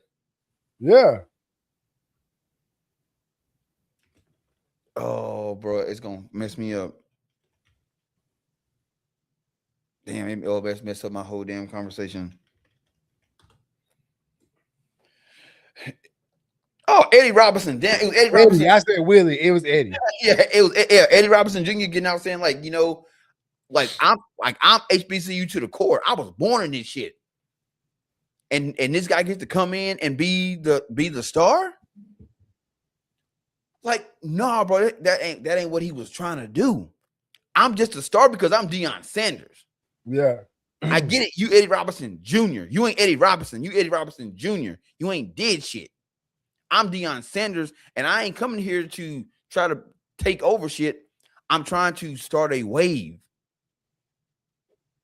Exactly. And the light was shined, but like I said, the light was only being shined on Jackson State because they were the ones who had the high-profile coach. They were the ones who were getting the uniforms. They was the ones who had the celebrities on the sideline. They were the ones that were setting the trend. Hey, if y'all jump along and do this right here, we can all eat. Yeah. And you had other celebrities trying to go and participate at other schools, and they wasn't rocking with that shit. It became man. like, oh, we ain't Jackson, to the point where you drove Dion them out. They was getting robbed and shit on campus. You know what I'm saying? Money wasn't getting paid. You know, shit wasn't getting taken care of. He had to come out of pocket and take care of shit. Yeah. And I don't think it was, the spotlight was not just on Jackson. I think it was like, you know what I'm saying, just kind of give it an analogy, the HBC world was kind of dark. Boom, Jackson had the light on him. But then, you know what I'm saying, when you shine a light in the room, the lights start reaching little other dark spots. So then he started flashing lights on Bethune-Cookman. Hey, we ain't got shit over here. So the light keep getting spotted at different places. Celebrities keep popping up at these places and want to be coaches, realizing, bro, it's nasty. The facilities ain't shit. They don't want to pay for nothing. And it was kind of like they wanted the attention until they got it. And it was like, well, shit, we didn't realize it was gonna happen this fast. And the way we handle business over here ain't copacetic. No, I agree. 100%. It was it was a big missed opportunity. Yep. That's really the biggest I can think of it. So if I really can go back, if I look at that photo, what it meant to me then was one thing, but what it means to me now is a big ass missed opportunity, man. Yep. And that was gonna be my next question. What does it mean to you now? A missed opportunity. I mean, you had the world in the fucking palm of your hand. You had game day, college game day at HBCUs going to them. Hell, what did it spark? It sparked a HBCU college game day. Yeah. That shit lasted two games. Trash that shit. Because mascots want to start fighting Cam Newton and shit. Yeah, it was a missed opportunity, man. We dropped the ball on it. And it was a chance for the world to say, I told you so. Yep. So it really was the downfall. It was a shithole. And I know that we had the whole Dion episode when he leaves, and you know, we talked about it and everything like that. But if they could have grasped onto it and really fed into it and really did what they were supposed to do, I mean, who knows the conversation we'd be having right now? Yeah. I mean, we just had the conversation about, you know, right before the draft. Oh, not right after the draft, but they were saying we didn't have not one player drafted. We went like it sucks. It sucks to get a taste of something and then having it snatched away. Yeah, I really not have it at all. And they got a taste of attention. And now it's gone. And now they look at it and want to point the blame. Well, they blame Dion because it's gone. You came and left. You're supposed to stay. I can't get nothing done. I can't get nothing done. Money going missing and shit, which, you know, we covered that shit. I mean, that's just business as usual. So it sucks because I'm sure in the next 15, 20 years, some kid gonna come across that picture and say, What was this? Mm-hmm. And the best explanation for that picture is, son, that was a missed opportunity. That's it. Shit. They got a long way to go, but they heating up. 81-59. Taylor Swift on the sideline. Well, I'm glad you brought that up. So I've been seeing clips coming around, guys that, you know, play for the Knicks are coming out and saying, you know, it's dope. You know what I'm saying? We in the finals. But after looking at the ticket prices, I wish that, you know, more real Knicks fans could actually afford to come to the game. Yeah. This goes back to our conversation we had a couple weeks ago. Is, you know, sporting events getting too expensive for the common man. And I think this is full circle. Yes, you got guys that in New York, in the Bronx, in Harlem, in Brooklyn, that are true Knicks fans to the core. Yeah. That they get to experience this moment outside of Madison Square Garden. They can't go to the game. It's one of those things where, like, yeah, it sucks that my team sucks, but damn, I can go to the game because tickets is $15, $20. Hunter Harrison said $8K to get into the building. Is what I heard. Shit. Yeah, $8K will give you the ant view. That's what I call it. Yeah. I think nosebleed was starting at 65. Yeah, man. But I think it also goes back to what we said at the end of the day, man. Postseason ain't for you. It's not. As much as we would love to think of it as a fan-based situation, the postseason, the big game, that shit ain't for your average fan. It ain't even for your diehard fan. It's not for your regular Joe Schmo. I don't know. That hard willing, he might go sell a kidney. Could be in there on dialysis. The postseason, the finals, all that good shit is for the celebs, man. It's a social event with a basketball game or a football game attached to it. Because who'd you say was all there when you started watching the game? Chris Rock, you got Kylie Jenner, you got obviously Spike Lee, you got Adam Sandler. I know Adam Sandler is a big Knicks fan. He is. Yeah. Which a lot of these people are Knicks fans. A lot of these people are, at least at the Knicks games, at these Knicks games right here, a lot of these people are Knicks fans. Especially Spike. He's been.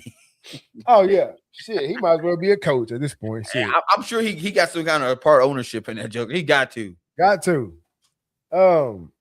You got Tracy Morgan. You know what I'm saying? You got Taylor Swift at the game tonight. You got Chalamet, or how you say his name? Timothy Chalamet. Yeah. Yeah. You got they all at the game and shit. You know. That's what this game is about.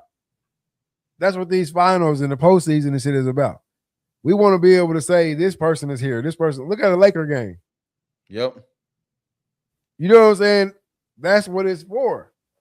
As much as we want the real fans, or I don't even want to call these people and say these people are not real fans, but your average human, they're not a celebrity that is a fan of the Knicks, been a fan. Parents been a fan, grandparents, everybody through and through been Knicks fan. Unfortunately, this shit ain't for you. Yeah. So I'm looking here. It says Spike Lee does not have any part ownership of the team at all, but he has held season tickets since '85. Courtside season tickets since '85. Boy, been in that thing. And they got an article that says from the nosebleeds to Celebrity Row. So he's been watching the Knicks game since when he was broke in the nosebleeds. Yeah. And shit, now you on the court side. Season tickets since '85. It do suck, but again, I get it. It's these events are not for the average person. It's not. Like, it sucks. Your time is outside. Watch it on the big screen. Celebrate. Drink free beer. Eat food. But you ain't coming in the garden, baby. Like,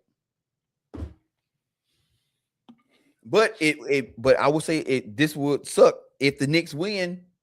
Now tickets in Madison Square go sky high. Now I can't afford to go to the regular season game. Is that a side effect of winning the championship? Nah. They gonna get you in there.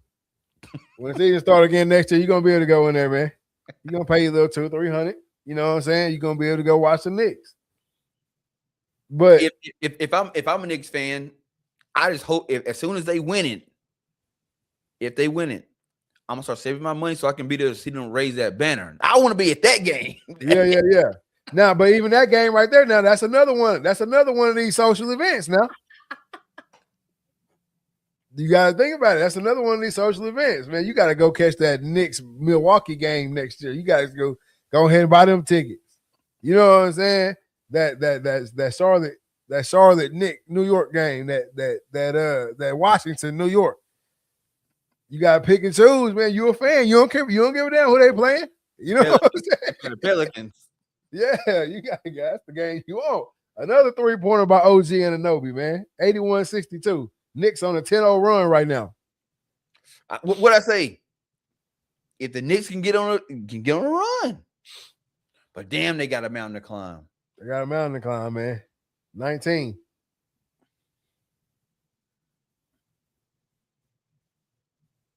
Damn. See, I'm not watching it. I'm watching all these threes the Spurs keep shooting. Now they missing them. Hold on, I'm saying. Now look, here come the Knicks coming back down court. Jalen Brunson across half. He finna get to his spot. Look what I tell you. OG won another one. Nope, kicking that shit back out to Bridges. Bridges gets in the lane, pull up jumper. No good. See, they can't afford to miss them hoes now. Y'all down too much. It ain't the same. You just seeing the ball dribble up and down the court and just shoot out the random. I gotta bring a TV in here. I need to get a TV up in the front. I got a TV back here, but I don't want to keep looking, so I'm watching on the laptop down here. See, I wanted to. Fox step back three, no good. They gotta stop that shit. That's gonna get them beat. See, I was gonna try to have it on a little bitty screen on the bottom, but shit, the AI done got so damn good now. Shit, it ain't all these little YouTube channels that used to play the game like that. Shit, they get that shit snatched down. They get that shield. They get the thing from the NBA saying, "Hey, player." Yeah, we ain't got time for none of that shit tonight. Nope. Bridges for three, no good. Out of bounds on San Antonio though. See, if they lucky right now, the Knicks, they not hitting that shit still. If the Knicks get to hitting them, because it's a 10-0 run right now, and the Knicks ain't really hitting shit.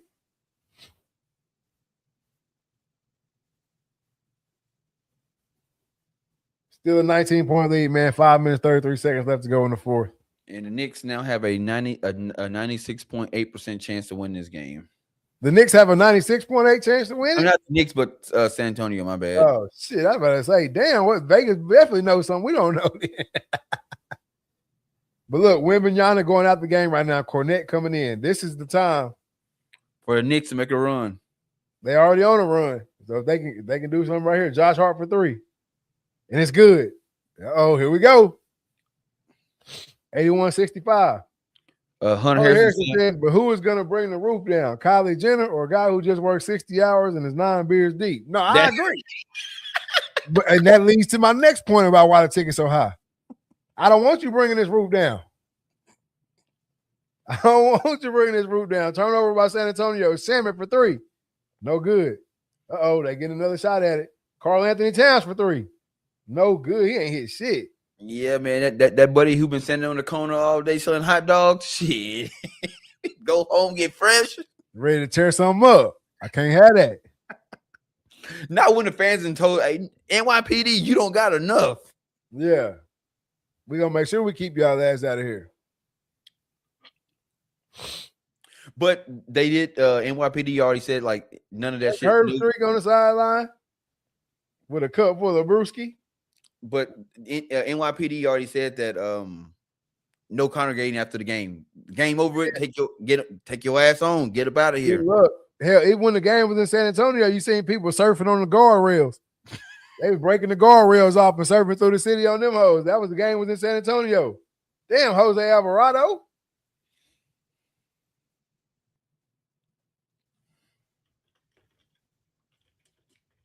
Oh, you got Law and Order in the building too. I can't say her name, but she in there.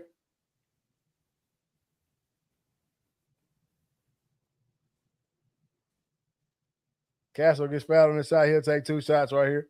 81-65. It just scored 4 minutes, 35 seconds left to go in the third quarter, man. Oh, no, they canceled it. Outside Madison Square Garden was canceled by city officials. Yeah, so they tore that mug up after the game, too. I'm telling you, they tore that mug up after the game, too, man. Yeah, access to the immediate perimeter is blocked off with entry heavily restricted by only ticket holders and local business patrons. Well, look, y'all not going to be able to stop them folks, bro. It's literally the whole city. Yeah, you got to go to the Woolman Rink to watch the game in Brooklyn or the Brooklyn Bowl. Y'all go to Brooklyn up. Hey, doing shit over there. But as a Knick, Like, let's just say it was 3-0 right now. As a Knicks fan, as a Knick, like a player, you want them fans outside, bro. Yeah. I'm sure one of the players are going to like say something like, man, like it didn't feel the same without the, you know what I'm saying? I don't know what kind of name they got for their fans, but you know, without the fans outside the arena, man, it didn't feel the same. And I think if I was a Knicks fan and I lived in New York, I'd be like, yeah, man, he got our back. But no, take that shit to San Antonio. Yeah, and then they got the beating on Spurs fans after game 3. Yeah, I saw somebody got stumped out. Yeah, they got the beating on the Spurs fans after game 3, man. They got to cancel that shit. Bro, if I was a Spurs fan and I had a jersey on at that stadium and I was walking out, I would have took that shit off so fast and stuffed it in my pocket. Shit, they trying to rep their squad. They got him a dub. Yeah, then you go outside and get some dubs put on you. Hey, 84-65, man. Harper got another free throw to shoot. I ain't gonna lie, but when I saw that video, did you see the video of the dude in the Knicks luchador mask? Nuh-uh. Bro, you know that a news anchor downtown after the Knicks. This is when they had just won the conference final. It was going to conference final going to the finals. Yeah. So this dude just walking by and she's interviewing random people. Dude got this mask on and he grabbed the microphone and he looked dead in that camera. He said, "My dad just got deported. My girlfriend cheated on me. I'm about to lose my house. But the Knicks are going to the finals. Oh my God." And started bawling, bro. Now, I don't know if any of that shit is true. But the look in his eyes and the tears that was running down that mask let me know that shit might be true. Shit, one thing in that statement was true for sure. And that's the Knicks going to the finals. I was like, dang, bro, that shit was going all over social media, bro. He said Jalen Brunson gets an and one and makes a free throw. 85-68, 3 minutes, 47 seconds left to go in the third. Oh.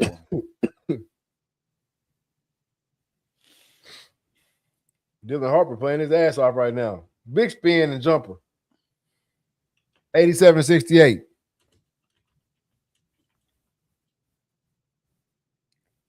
Dylan Harper with 19 points. I think he like third or fourth on the list for most bench points by a Spur. Who? Dylan Harper.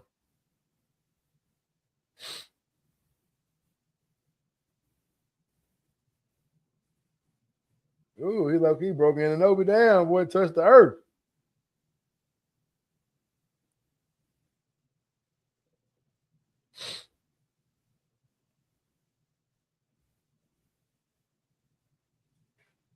Jalen Brunson in his fucking bag right now, though. I'm telling you, bro. They're going to come on. 17-point ball game, 87-70.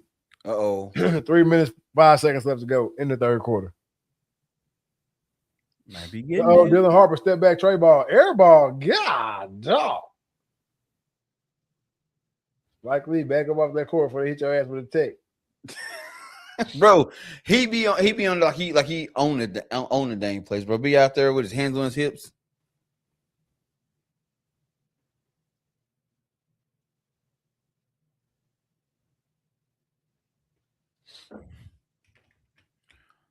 Can you hear me?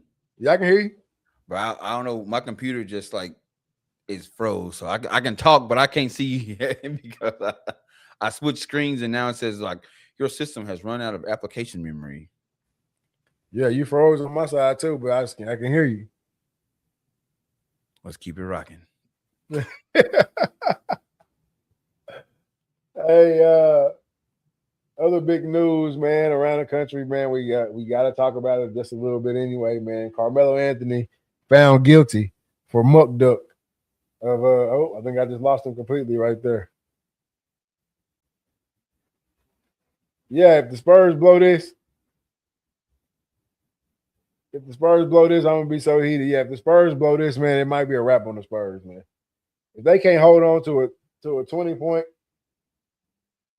or hell, it was damn 30 at one point. If they can't hold on to that, ain't no hope for their asses. I ain't gonna lie to you. Yeah, he froze up and he got booted, man. Too much talking about these Knicks and Spurs. But man, this is one of my favorite. It's been one of my favorite matchups.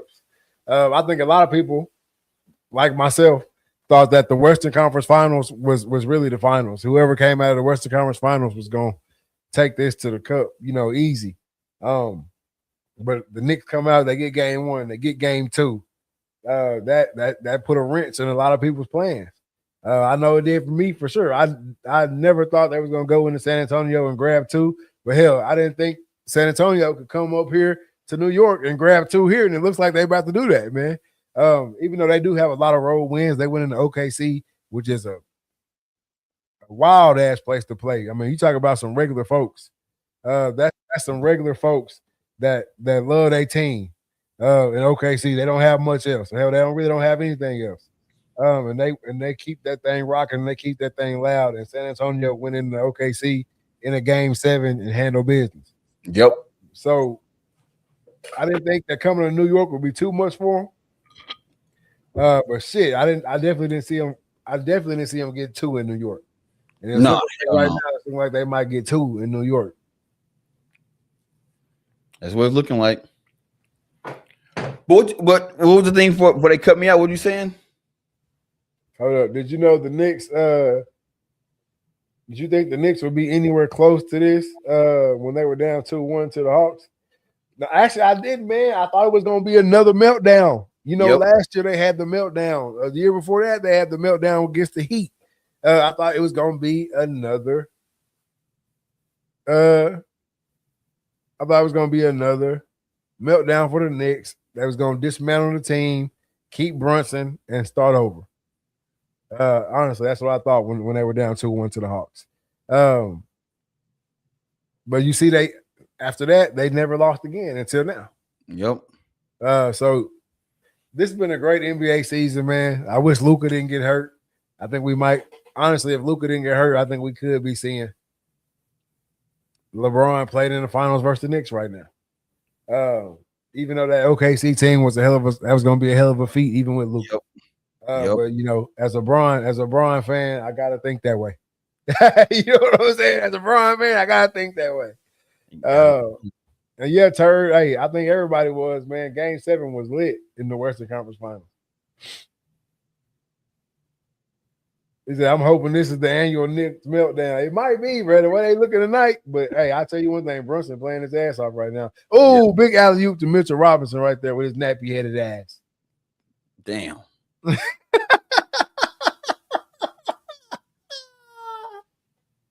Hey, don't Don Imus me. I'm just saying. Yep. De'Aaron Fox for 3. No good. Castle got that rebound, though. Look, Wemby going to shoot a 3. Wemby, take your ass to the cup, man. Hey, man, it's going to be close in the 4th. He's shooting another 3. No good. That's 3 threes they just shot in that one possession, man. They got to stop that shit. 87-72, 2 minutes and 7 seconds left to go. Big steal. Castle kicks the Salmon. Salmon inside. No good. Wemby with the tip in. Oh, no, he's fouled. They're saying that shit's on the floor. But no, I was saying, other big news around the country right now. We had the verdict come in the Carmelo Anthony case. Carmelo Anthony sentenced to 35 years. Give me your thoughts on it, man. I know we talked about this from the very beginning. We talked about it when it first happened. I know that was a year, 2 years ago. But that was last summer. That was literally last summer. I thought it was 2 years. That was literally 2025 track season. Another big 3 by Vassell, 90-72, 1 minute 41 seconds left to go in the third. It feels like it was so long because you stopped hearing about it. Yeah. I thought that shit was 2 years ago, but yeah, it was just a year ago. Trial just happened. Guilty verdict, 35 years, man. Give me your take on it and what you think about it. It's sad. And I'm not saying it's sad because, you know what I'm saying, he got of all the whole situation is just sad because now you got, one kid passed away, he's gone, his family won't see him again. Big turnover by the Spurs. And then you got, Carmelo Anthony, he going that way. His family, yeah, they'll be able to see him in jail, but what kind of life is that? You know what I'm saying? A bad decision just caused us to lose 2 lives is what just happened. You know what I'm saying? Yeah. It was a bad deal, and I think, like, on his side, if I was his attorney, I'd be like, look, bro, I don't think we can win this. So the best option would be to take a plea deal. Let's submit a plea deal and see if the state will take it. Because you don't, if you go, like, you saw the writing on the wall, man. You saw the jury selection. There was no change of venue. It's a high profile, like, case surrounded by race in the country. It was a bad deal, man. So I don't too much know what to say about it, man. Other than it's just sad because you got 2 kids that's lost their lives. One's dead and one's going to jail for 35 years. And at 18, should be looking at getting out at 50 something. Yeah.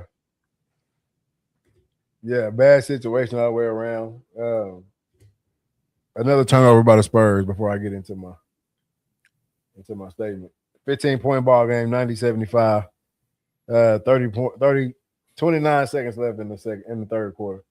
But yeah, bad situation all the way around, man. Like, all you can say is just sad. But like you said, man, the writing was on the wall. The writing was on the wall from the jump, man. The media plays a big role in everything in our lives in 2026. Jordan Clarkson need to be taken out of this fucking game. But the media controls everything in our lives right now. You see how the media was portraying the situation from the jump, man. It just didn't look good. So I'm with you on the police situation.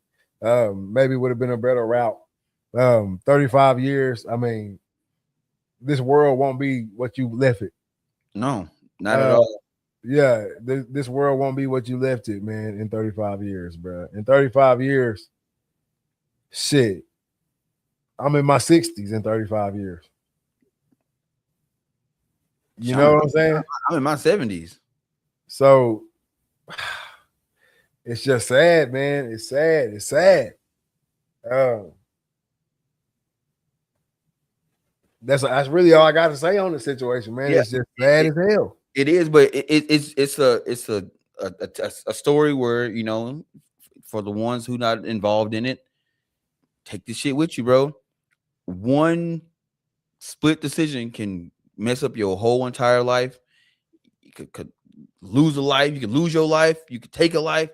You gotta keep your cool in certain situations, bro. When shit get heated, it ain't a bitch move to just walk away from the situation. Yeah. You know what I'm saying? Like, sometimes you just gotta walk away, and you got it. I know we had it. We talked about this the other day. You got it, bro. You that adamant about me not being around over here, I'm gone. I'm not gonna be where I'm not gonna hang out where I'm not wanted. Yeah. And then on the other side too, man, hey, keep your fucking hands to yourself, bro. I was just about to get there. Yep. Keep your hands to yourself. Now you gone. Just like that. You had the track meet, everything was gravy, everything was Gucci. You young, you full of piss and vinegar. You know what I'm saying? You're athletic, you're an athlete, you got a bright future ahead of you, and then boom, it's over. Yep. On the other side, again, you young, you full of piss and vinegar, you just chilling at the track meet, you everything cool, you ain't worried about no bills, you none of that shit. You rolling through your senior year, and then bam, all of a sudden, you damn near America's Most Wanted, and now you gone for 35. Yep.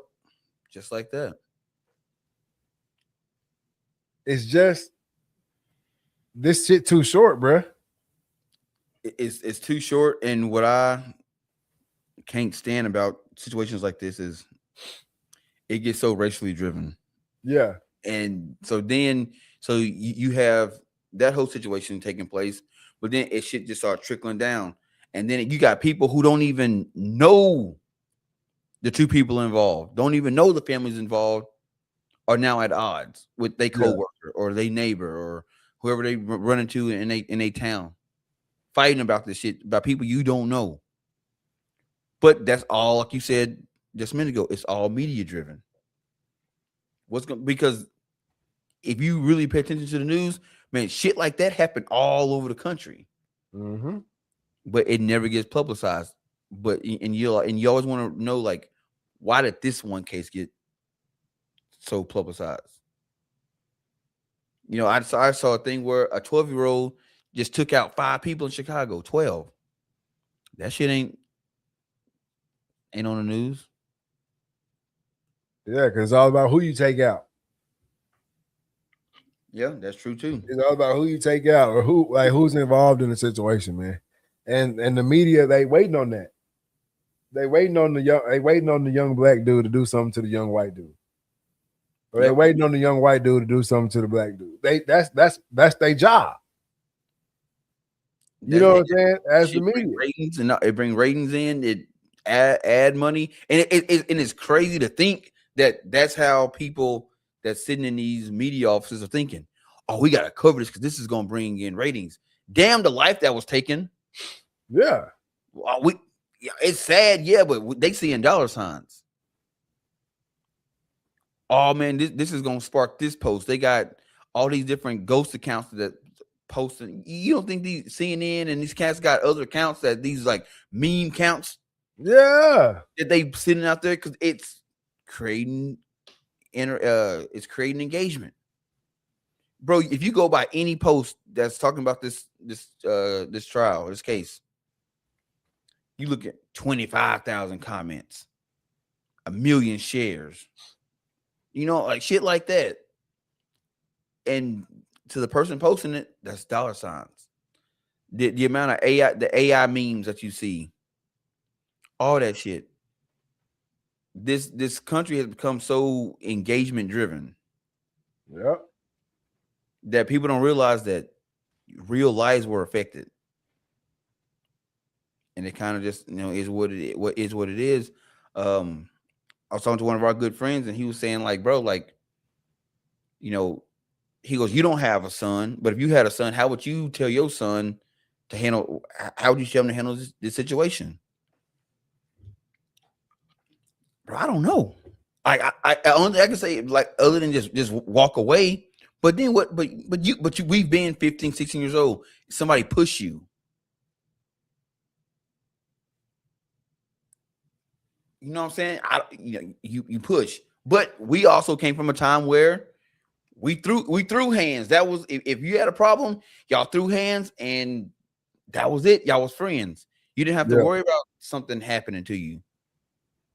But we live in a different time now. It just is what it is. You got to walk away. You know what I'm saying? Cool off, chill. Because at the end of the day, and I hate to get this into it, but for people that look like us, man, the system ain't fair. It's not gonna go your way, bro. It's not gonna go your way. And if you know that going into it, you gotta play the game. We say this all the time. Life is a game. Everybody don't got the same set of rules. So play within your rules. You got to play the game. It sucks to say that, but that's just the reality of it. It is what it is. If I don't have a son either. I got girls, and I pray that my girls never end up in a situation. Thank you. Like this. But I would give them the same advice. Make the decision that's gonna put you at home in your bed, sleeping comfortable that night. Yep. That's the decision. That's the only advice I can give in a situation like that. Make the decision that's gonna put you at home, sleeping in your bed that night. Whether you don't, because you don't want to be the one laid out, and you also don't want to be the one going to trial. Nope. You know what I'm saying? So make the decision that's gonna put you at home. Other than that, there's not too much you can really tell a kid, because, like you just said, we've been 15. I wish a mother would. Yep. You know what I'm saying? Especially any type of situation, like when you're handling with boys. Any type of situation where, like, not saying a female was involved in this situation, but any type of situation where it's around the females, you already know how it's gonna go. I gotta stand 10 toes down. Yeah. So all I can say is, go with the situation that's gonna put you at home safely, in bed, going to sleep comfortable that night. And you get the next morning, and that shit don't even matter no more. Yeah, anything other than that, you putting your life literally either way on either side. You putting your life in somebody else's hands, whether it be the person you into it with or the system. You putting your life in their hands, and that's just not a risk you should ever want to take. Nope, you not want to gamble with your life. You only got one. Yeah, man. So sad situation, man. Sad situation, bro. But I'm gonna tell you the sad part of this shit. Carmelo going to jail. Austin Metcalf is dead. That's sad. But here's the real sad part. All the news anchors, all the bloggers, everybody's been covering the story, the YouTubers and all that shit. Even us. I was gonna be real.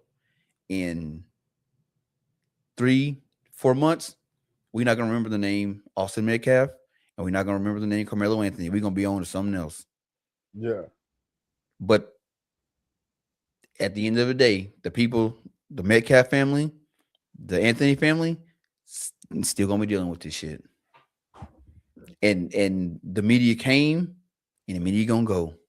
Yeah. You still left with one dead kid, one kid in prison, and it's gonna be a moment in history, a moment in time, and the timeline gonna wash it away like it always do. Oh yeah, it's gonna be on to the next case, on to the next situation, to the next one, on to the next sporting event, on to the next racial ambiguous situation. You know, it's just how it's the media stream. Yep, bro. The timeline is crazy, bro. I think I forgot. I think it was Joe Rogan I heard say this, and I didn't believe it at the time. But as I get older and I'm very cognitive of it. He's like, dude, because he was talking about like when celebrity controversy happens. He goes, how certain celebrities handle it. He goes, ones that don't respond, say nothing for 24 hours. That shit, 24 to 48 hours, that shit is gone. It go away. But the more you interact with it and feed into it, that shit just stay on your timeline, stay in your face. And that shit is true. People kept this shit on and on and on until the trial came up. And like I said, the YouTubers, man, they get these bloggers, they making that bread because they constantly reporting this shit, the news reporting this shit. Because that's what's trending. And then once that shit is over with, it's on to the next one. So all these people you see that's speaking standing 10 toes down on it and speaking so strongly about it, in a week, they won't give a shit about it. It's going to be on to the next thing. Yep. What else can we argue about? What else can we argue about? What else can we focus our attention on? It's the next. What's up next? What's up next? Right? Even the people acting, they feel this strongly about the verdict. What are you going to do? Are you going to help his family with an appeal? Even the people on the other side too. What you going to do? You going to help Buddy's family get through this situation? You know what I'm saying? Like it's just bullshit, man. And it's the way we are. The human race. We low-key trash. And we just wait on the next thing, man. So whatever the next thing is, the fucking draft gonna come up, the NBA draft gonna come up, the NFL preseason gonna come up, and all this shit gonna fade to the shit. Gonna fade until the next thing. And this is not a presidential cycle. The next cycle, the next election cycle, that's when the shit normally kick up again. Because they need some shit to talk about. And it's just sad. Even the whole, the child case over in South Carolina, that shit was crazy. I didn't even know that shit was going on. Yeah, I didn't know that shit was going until the verdict happened. Mm-hmm. And that's just how, that's how we are. And then the verdict happens, and now everybody outraged, like, oh, but this shit been good. So I'm trying to catch up with what's going on. It's like, well, damn. Now everybody trying to tell everybody how to raise their kids and this, that, and the third, and what if you own a store, what you should and shouldn't do. Like, bro, now everybody expert on everything. Yeah, you know that's how it go. Oh, Wemby. If I owned the store, I wouldn't chase no kid for no whatever he stole. You say that because you don't own a store and you don't have money invested in it. You don't know what those numbers looking like, yeah. Oh, my 14-year-old kid wouldn't rob no store. Your 14-year-old out stealing right now. Yeah, you don't know what they'll do. You don't know what your kid is doing when they gone or when you're not around. My 14-year-old would never carry no gun. He might have one. You don't even know it. You don't know. A lot of y'all 14-year-old kids got vapes y'all don't even know about. Man, talk to them. So it's like everybody becomes the perfect parent. Everybody becomes, if I was throwing her, I would, steal from my store or whatever. Insurance will cover it. Man, look here. I deal with C-store owners. I didn't seen C-store owners chase people out the store for the smallest shit. You be like, and in my head, I'm thinking, damn, bro, it's just a bag of chips. Like, but yeah, that's the 500 bag of chips that got sold out my store. Yeah. So you know what I'm saying? Like, okay, I get it now. It's just bad situation, man. And like I said, the media don't do no better because they pump that shit up. They create divide, and then they sit at the top while they cheers, toast to each other, and they look at the chaos that they've caused from above. That's it, man. That's it. There really ain't no way around it. It's where we are in society right now. It's the way it's gonna be. Again, it's like another get with it or get lost thing. You can either be a media stream that focuses on that type of shit, or you can be a media stream that argues against it, kind of like we are. But at the end of the day, it's still gonna happen, and you got to get with it or get gone. Yep. And that's all I gotta say about that. I know. I mean, really ain't too much to say. Just... But in more light news and more positive news, man, Myles Garrett traded from the Cleveland Browns to the Los Angeles Rams. Probably the biggest trade since Herschel Walker. I mean, damn near. I don't think anybody thought he was leaving, especially after he signed that big extension a couple years ago. That was just last year. That was just last year when he signed that extension? Damn. Signed that extension. I don't think anybody thought he was going to leave. I sure as hell didn't want him to leave because my guy Shador's still over there fighting for his life. But hell of a move. Jared Verse, I'm sorry, you must have pissed somebody off. They shipped your ass to Cleveland. But Myles Garrett is now on the Rams. The Rams are on another one of their seasons where they're going for broke. Yep. So tell me what you thought about when you saw it. I mean, I know what you thought because I texted it to you and you was like, is this real? Yeah, bro. It's one of those monumental trades that, we see, every few years in professional sports. But it's one of those things like the Rams, they've done this before. We're going to go for broke to win one. Yeah. They just did it a few years ago.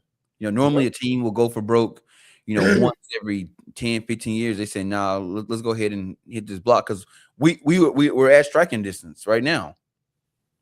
So, hell, Jared Goff only got, not Jared Goff, but Matt Stafford only got so much long. He might got one, maybe two more seasons in him. Let's go ahead and get him one and pass the torch to the next guy. And then I you see, this is a good move for the Browns because, I've never been a fan of, I don't want draft picks because I don't even know who's going to be there at that spot when in next 2 or 3 years. But I mean, the Browns, they got, a former player, a defensive player of the year in Jared Verse. They got 2027 first round pick. They got a 2028 second round pick, and they got a 2029 third round pick. they can do something with those picks. Whether they trade them and get more veterans in there, or they get somebody in those in that particular draft. But if it was any other organization, I'd be riding right with you. Hunter Harrison said, Rams said, F them picks. Yeah. If I was any other organization, I'd be riding with you. But the Browns, we know y'all can't draft worth of shit. Let's just keep it a buck. Y'all draft history is not up to par for me to be like, damn, they got all these picks. They go, nah. Y'all draft history say y'all ain't gonna do shit with them picks. Yep, facts. So getting rid of a generational talent, I don't think it's ever a good idea. Not saying that Jared Verse ain't good. He obviously is. You know what I'm saying? Not Myles Garrett good. Not Myles Garrett good. And I don't think you know how long it takes for you to find a player that is Myles Garrett good. And even like just on the past years, if Cleveland couldn't hang their hat on nothing else, they could hang it on Myles Garrett. Yep.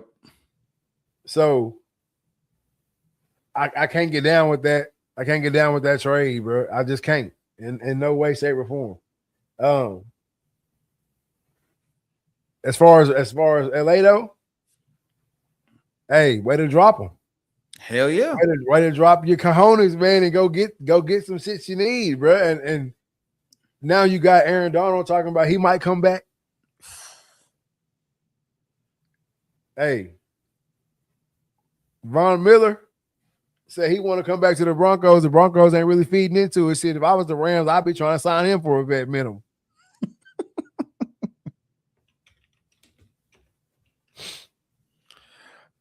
Like,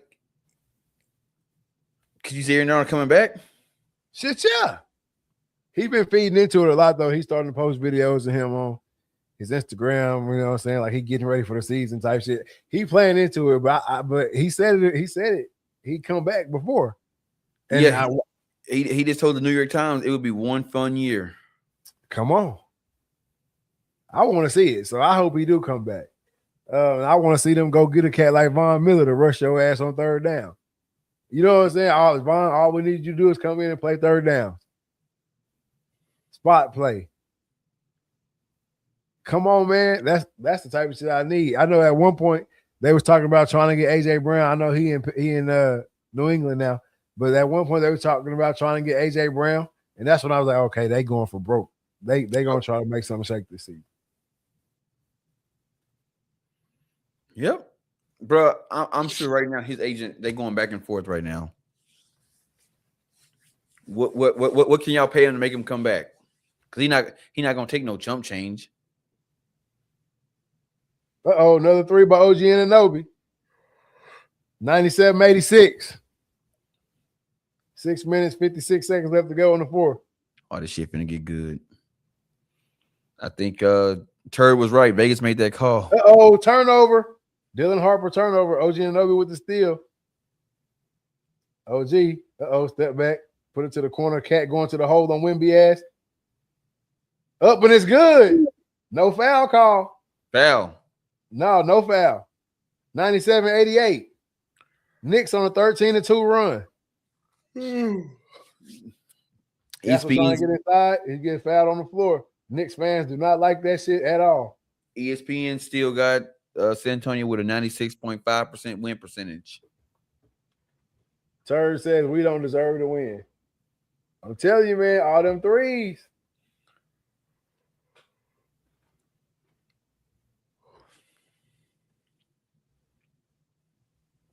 Man. No, I would love to see Donald come back, man. And I will like let me pose this question to you. Spurs in the bonus, so that's gonna hurt. But go ahead. Say Aaron Donald come back and the Rams win the Super Bowl this upcoming season. They win it. How many teams you think will start adopting the go for broke format? Well, I don't know why they didn't do it last time. I mean, I don't know why they. If I'm an NFL owner, I'm damn near going for broke every 3-4 years. Just clean up house. Yeah, I mean, we always talk about how a Super Bowl gives you a decade. Yeah. The Super Bowl gives you a decade. So every 3 or 4 years, I'm gonna try to go ahead and do that. We win one, I can chill for a little longer. But I'm going, if there's some players out there on the market that's looking to move around, shit, why not? Yeah, but you gotta have the pieces there. I mean, I guess if you already won one, then you got the pieces. You're like, he get no, but shit, he still worth some shit. Bro, if they willing to trade, if anybody willing to trade a Myles Garrett type for some fucking picks, yeah. I'm doing that shit all day long. All right, look here, bro. I got my 2052 pick.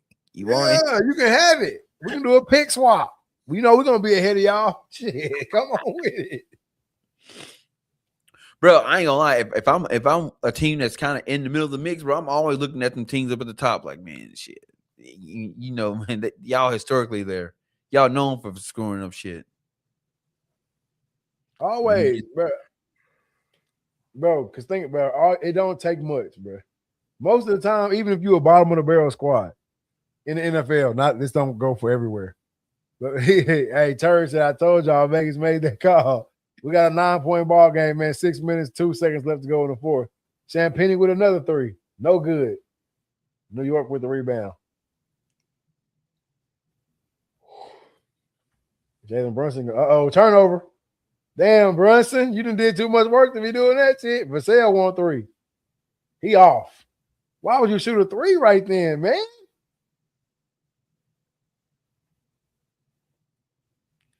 What score you got?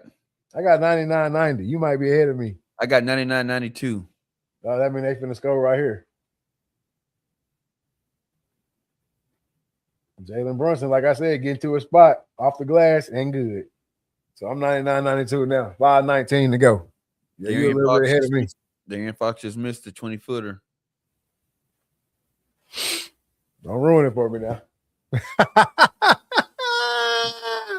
Don't say nothing. They gotta stop this shit, bro. If the Knicks come back and win this game, it might be Obisky. That means y'all just don't have what it takes to put them boys away for real. But again, Wemby, why you ain't got your ass underneath the goal getting these rebounds and shit, though? That's my thing with Wemby, bro.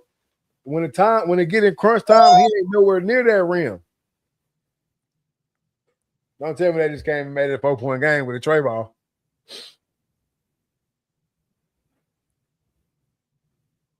Brunson telling him clear out. Shit, Brunson on Wemby, he can yank this motherfucker. Jose Alvarado find OG in the corner for a tree, and it's good. Timeout, Spurs. Hey, Turd said we way behind. We on YouTube TV. I'm on YouTube TV. Hey, Evil Dave Chappelle in that bitch. We're talking about Bohemian Woodbine.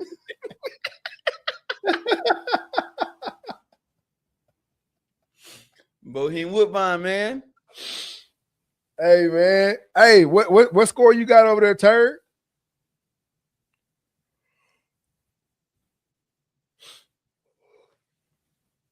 What Turd at? He said he way behind. He said we way behind. No, I'm saying where he at though in the country? He in Houston. Oh shit, we should be on the same. But if he watching it like on TV, YouTube TV is a little bit more behind. More behind on TV. Hell, ESPN should be on time. It ain't. It's ABC though. It is ABC.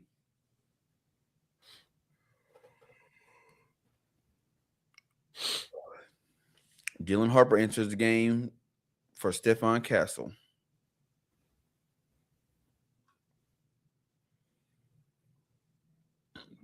Still got the Spurs 81%.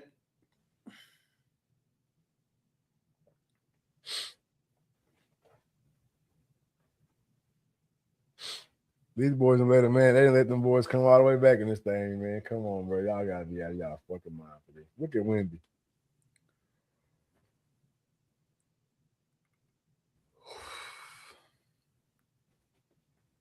Shit, the Knicks fans still outside. They are? Shit, yeah. They just showed. Or are they at the Brooklyn spot? It might be at the Brooklyn spot, but they congregated. De'Aaron Fox getting inside, kick it out to Vassell. Vassell pull up. Nope. De'Aaron Fox with the tray ball, boy. 102.95.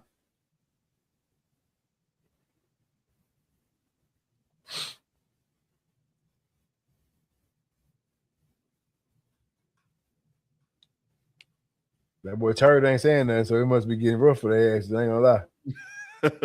Alvarado gets inside for 2. Anunoby got 31. 102.97. Man. Jay Hart, 6 point. Man, get your ass up off. Oh, man, Josh Hart, man. But he did hit that big 3. Wemby for 2. It's good. All right, shit. They staying with it. Y'all should have been taking these twos when y'all was up 20.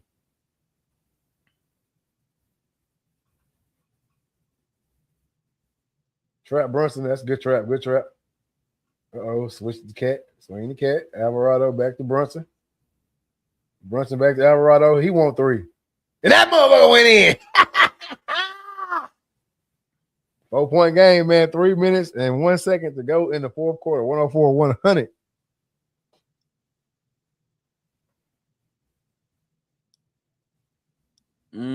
Boy, it's getting good. Oh, I thought that was a turnover. De'Aaron Fox for 3. Why you shoot a 3 right then, bro?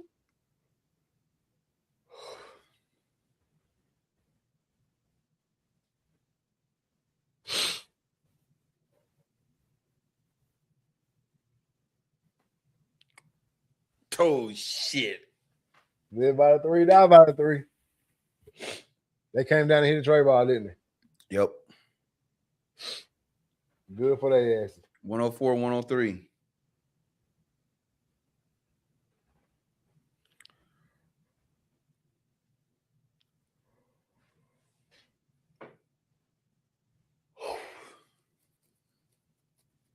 He hit that bitch over Wemby, too. Wow.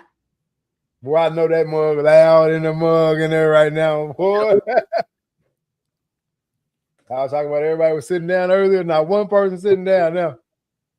San Antonio got a 61% chance to win. Oh, my God. Turnover. Josh Hart. He missed it. What an idiot. Why did you just dunk the ball, Josh Hart? Wemby, I know he going to make that. Oh, he got fouled.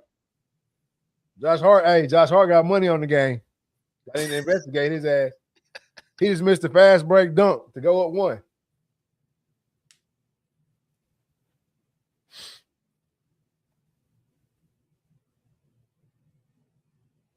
Yeah, Josh Hart got money on the game.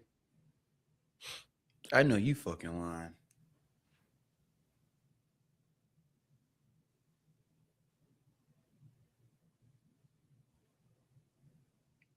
Yeah, Josh Hart got money on the game. Wemby he missed his free throws or what? Missed both them bitches. Oh my God. That's why my boy said I'm about to crash out. Third, so I'm about to crash out. Don't crash out, Third. Don't crash out, man. I'm riding with the Spurs tonight too, man. Don't crash out. He said.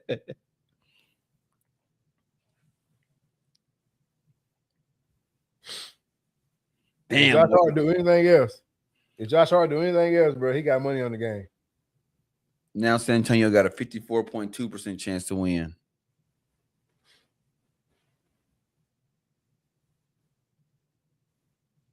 I mean, I guess I could show this game cast because it's been filmed. Yeah, you can show the game cast.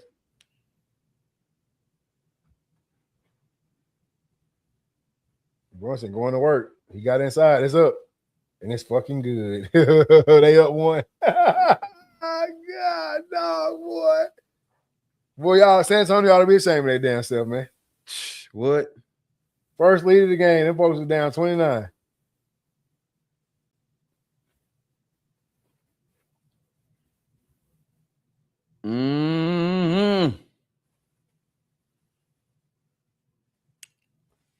I said. Josh Hart got money on the game. Rocking with the Knicks. Josh Hart got money on the game. He said this is inexcusable.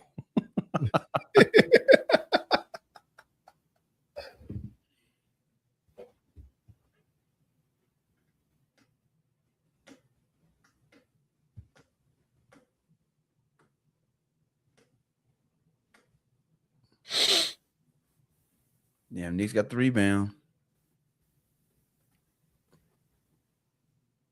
Knicks got a 64.2% chance to win the game. Jalen Brunson getting inside.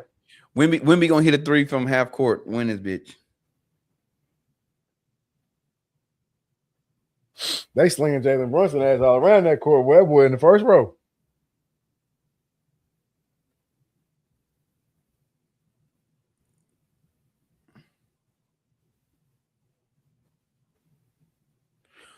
Why would you take Carl Anthony? Why would you take these guys out? Why would you take Brunson out with 38 seconds left? Defense.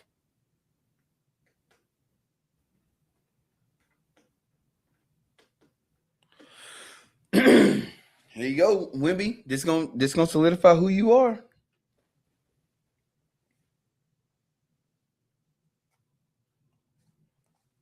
It's gonna solidify who you are. 38.8 seconds left to go on my screen. You got 38.2. Yep. Man, he said craziest shit I ever seen. Hey, we talked about it at the break. What the Knicks were gonna have to do to come back in this game. And I think the Spurs did it for them, man. Like they've been doing every time they get a big lead. They get a big lead and they start jacking. Live by it, die by it.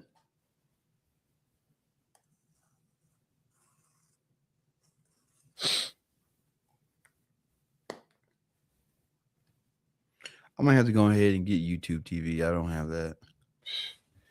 Man, YouTube TV, man, they want you but he already paid for YouTube Premium, so I ain't even trying to. Shit, you really just working your 9 to 5 to pay for YouTube TV. This shit done got so high.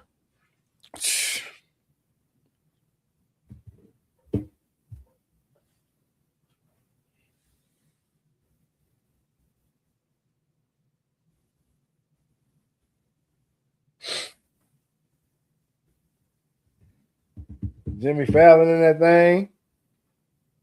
Former players, Knicks players, Taylor Swift and her homegirls going stupid on the sideline. Ben Stiller. Is she a Knicks fan? Who? She got a Knicks shirt on.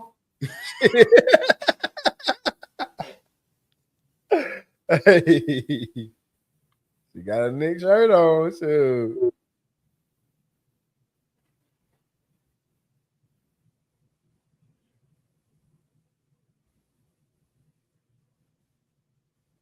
Ball passing De'Aaron Fox. De'Aaron Fox working out.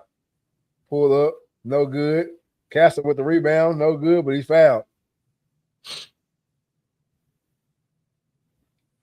Josh Hart got money on this game, man. I think I'm bullshit.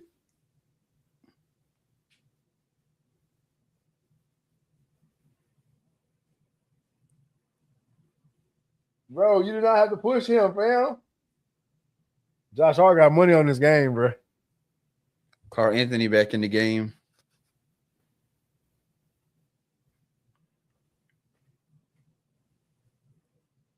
Y'all gonna have to put Brunson back in. This is gonna be the longest 30 seconds. Oh, you already know.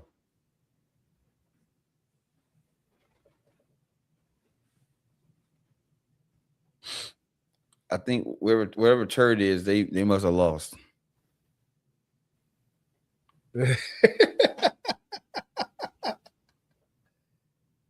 Hey, talk to me, turd. Talk to me, turd, man. What's going on, man?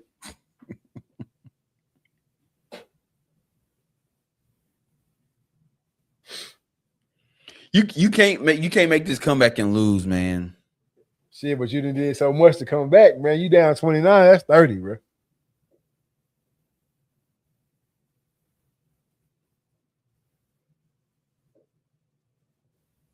Hey, I don't even think the clock can change. It's been 30.3 seconds. Knicks got a timeout. So they got to bring Jalen Brunson back in the game.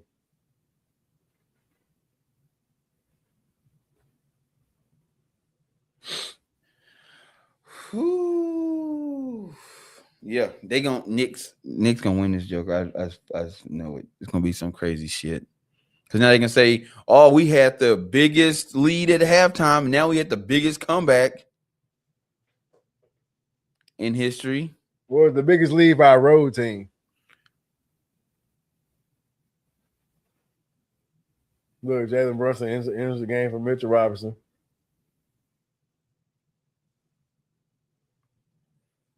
San Antonio still got a 54.8% chance to win. I had that motherfucker at 50% right now.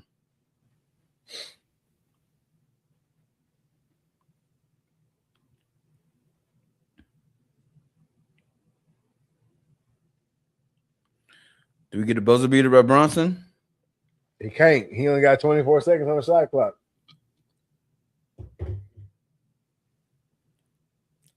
Misfield. Oh. And they got a foul. Block shot. OG Anunoby blocks his Fox 2-point shot. Oh my God.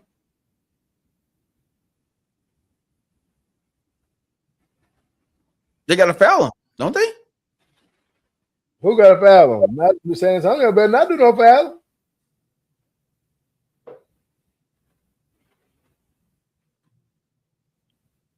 Oh, OG blocked. Man, that's crazy. 9 seconds. 6. Man, bro, you went back court, stupid ass.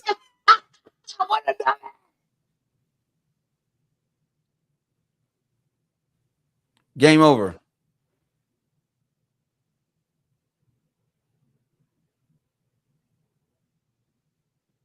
Bro, Jose Alvarado trying to do too damn much.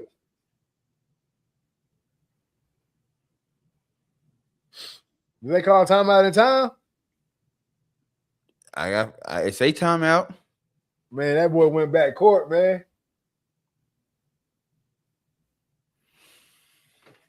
I can't stand when a bench ass dude trying to do too much, bro. Hey, you ain't what you bringing the ball up the court for, bro? You ain't no hero.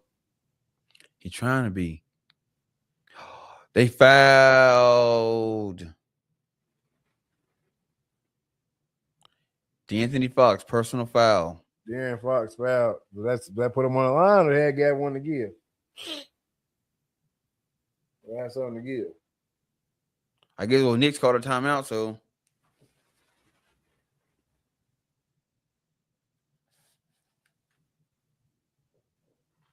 Talk to me, turd. I know you'd have seen the end, dog.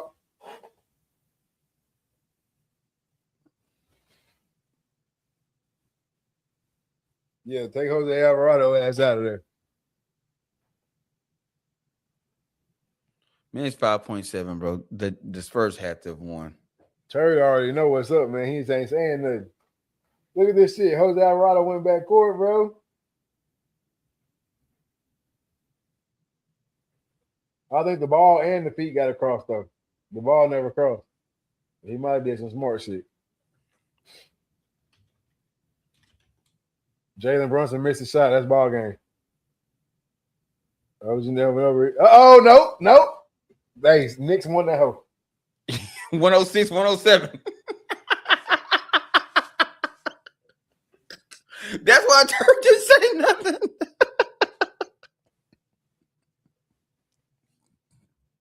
Oh,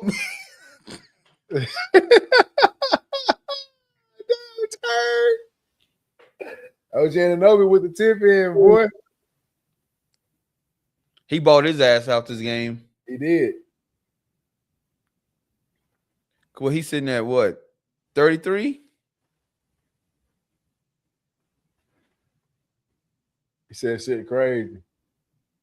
Boy, 3-1. They gotta pull some LeBron shit out now.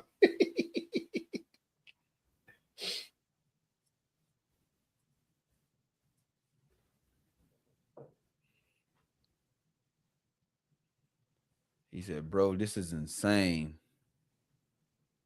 Crazy shit. That's what I'm saying. Victor Wembanyama. How do you allow OG Anunoby to fucking get that rebound? Because your ass way out there on the three.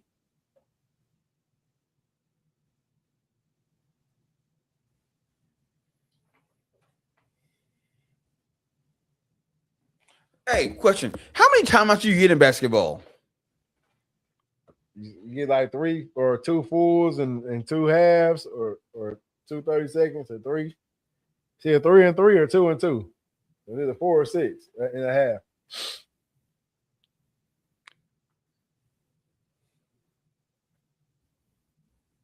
But that building just went stupid, boy.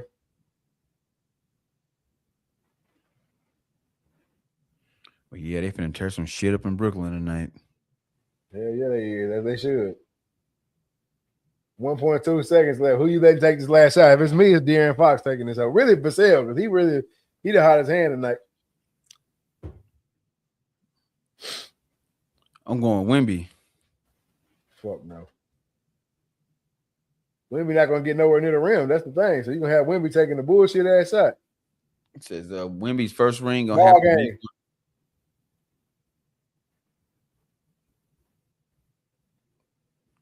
He says Wemby's first ring gonna have to be one for the history books. Yeah, he gonna have to. That might be what they trying to do though. He come back from 3-1 like Bron.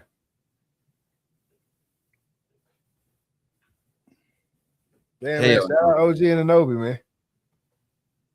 So shit, they win next week, it's over with. They win that, yeah. All they gotta do is win one more. They're 3-1 right now. After being down 29, boy.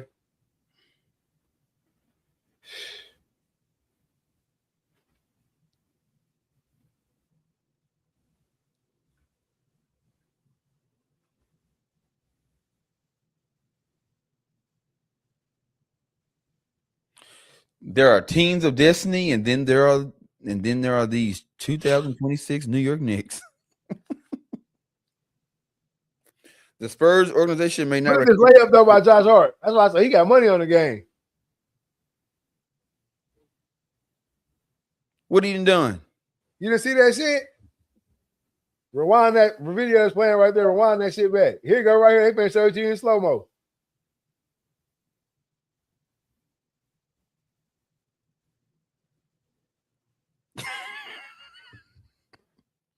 I'm dunking it.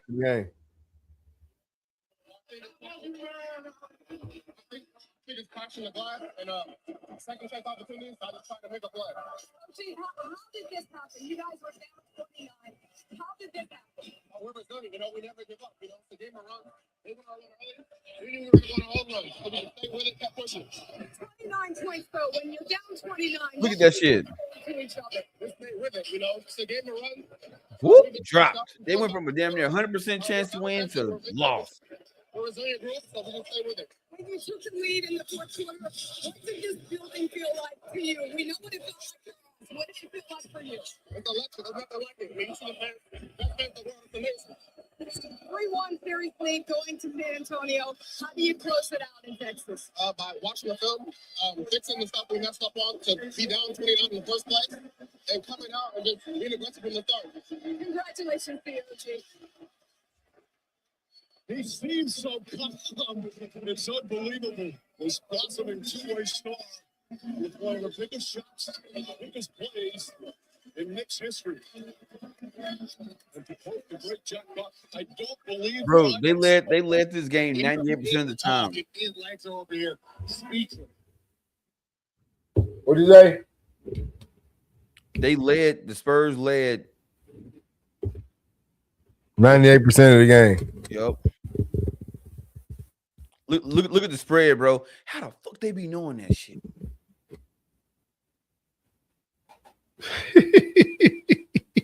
Because that shit fake. That boy got the black and mild in the game. Who that is?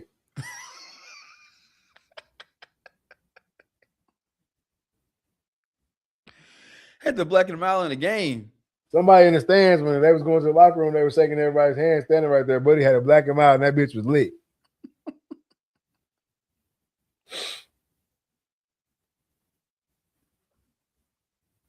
And Vegas needed all that money.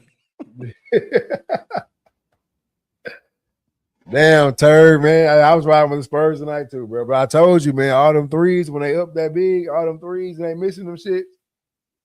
Well, I bet. Hey, who the coach there now? Mitch Johnson. Boy, I bet Poppers, boy. What? I would have never in my day. Pop wasn't going for none of that shit. Shoot them threes. We up this big if you want to. Yeah, that's it by me. Damn, boy. That's all she wrote. That's all she wrote, man. That's all she wrote, bro. Hey, we gotta get to my favorite part of the show, man. We gotta get to these mental health checks, dog. I gotta know how you doing, man. 1 through 10. Personally, what's going on with you? Physically, you taking care of yourself, and business-wise, what's coming up next? Personally, man, everything's good. Getting back in the groove of work. Spending time with the family. We got doing a garage sale this weekend.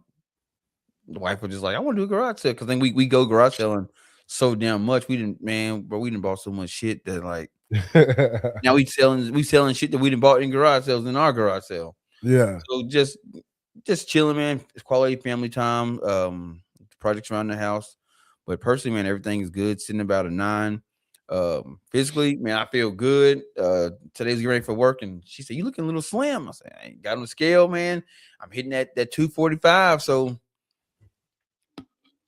getting down, almost down 20 pounds already. So yeah, got another 20 to go. Trying to get down to 220, 225, 220 area. So feeling good, man. The legs a little sore today. It was leg day, but everything's Gucci. So physically, man, sitting about an 8. I'm just a little sore. And then business wise, man, got a dope podcast coming out tomorrow. Oh, not tomorrow, but Friday. Lady out of Las Vegas, man. Great story of comeback, man. So can't wait to share that. Got a couple shows lined up next week. Who else got? Potentially might be going to a 3D shoot, going to a film festival here coming up soon. Yeah. So just a lot of shit in the works. Working on some new Dreaded Archer merch. It's gonna be a big drop, big rollout. Can't wait for that. So business wise, man, sitting about a 9 as well. Hell yeah, love to hear, man. For myself personally, man, everything is everything. Everybody happy, everybody healthy, so ain't nothing to complain about on this side, man.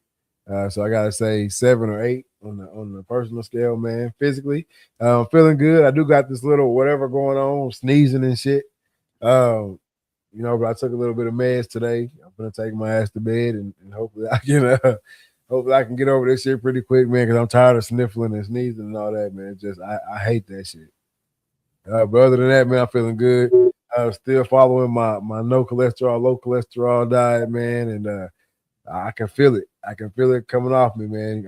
I kind of fell off the wagon a little bit with the sweets. It's hard for me to stay away from them cookies, man. So I kind of fell off the wagon with the sweets a little bit, but I'm gonna tighten up. I'm gonna tighten that back down, man, and keep rocking. So I gotta say, shit, physically, man, I'm feeling real good. Really starting to play pickleball more again. Hey, by the way, we got a pickleball tournament coming up July 18th. If you're in this area, man, go ahead and sign up, man. Get over to the Total Medical Facebook page. Sign up for the Total Court Takeover, man. It's $100 team entry fee, so that's $50 a person, man, with a chance to win $500 and two $200 gift cards to Racket and Jog, man. Go get you a pair of sneakers or some more pickleball equipment. Whatever you want to do with that. We're going to have the food trucks out there. We're going to have a lot of vendors out there, man. Get you some food, bounce houses for the kids, dunk tanks out there, man. So come on out, have a good time. And then all the proceeds from that event will be donated to We Are Washington, man. So it's going to be a good event. Make sure y'all come out and check that out. But yeah, physically, man, I'm feeling good. So I'm about to say about a 7 or 8, 9 on the physical scale, really. And then business-wise, man, no complaining out of me at all. Our first little watch party tonight, I think that shit was lit. Shout out to that boy Turd, man, for subscribing to the channel tonight and sticking around with us all night. He didn't get the outcome he wanted, man, but hey, at least he had fun while he was watching the game. So real, right? Shout out to everybody who was in the chat tonight. Y'all stay rocking with us, man. We're gonna keep rocking with y'all.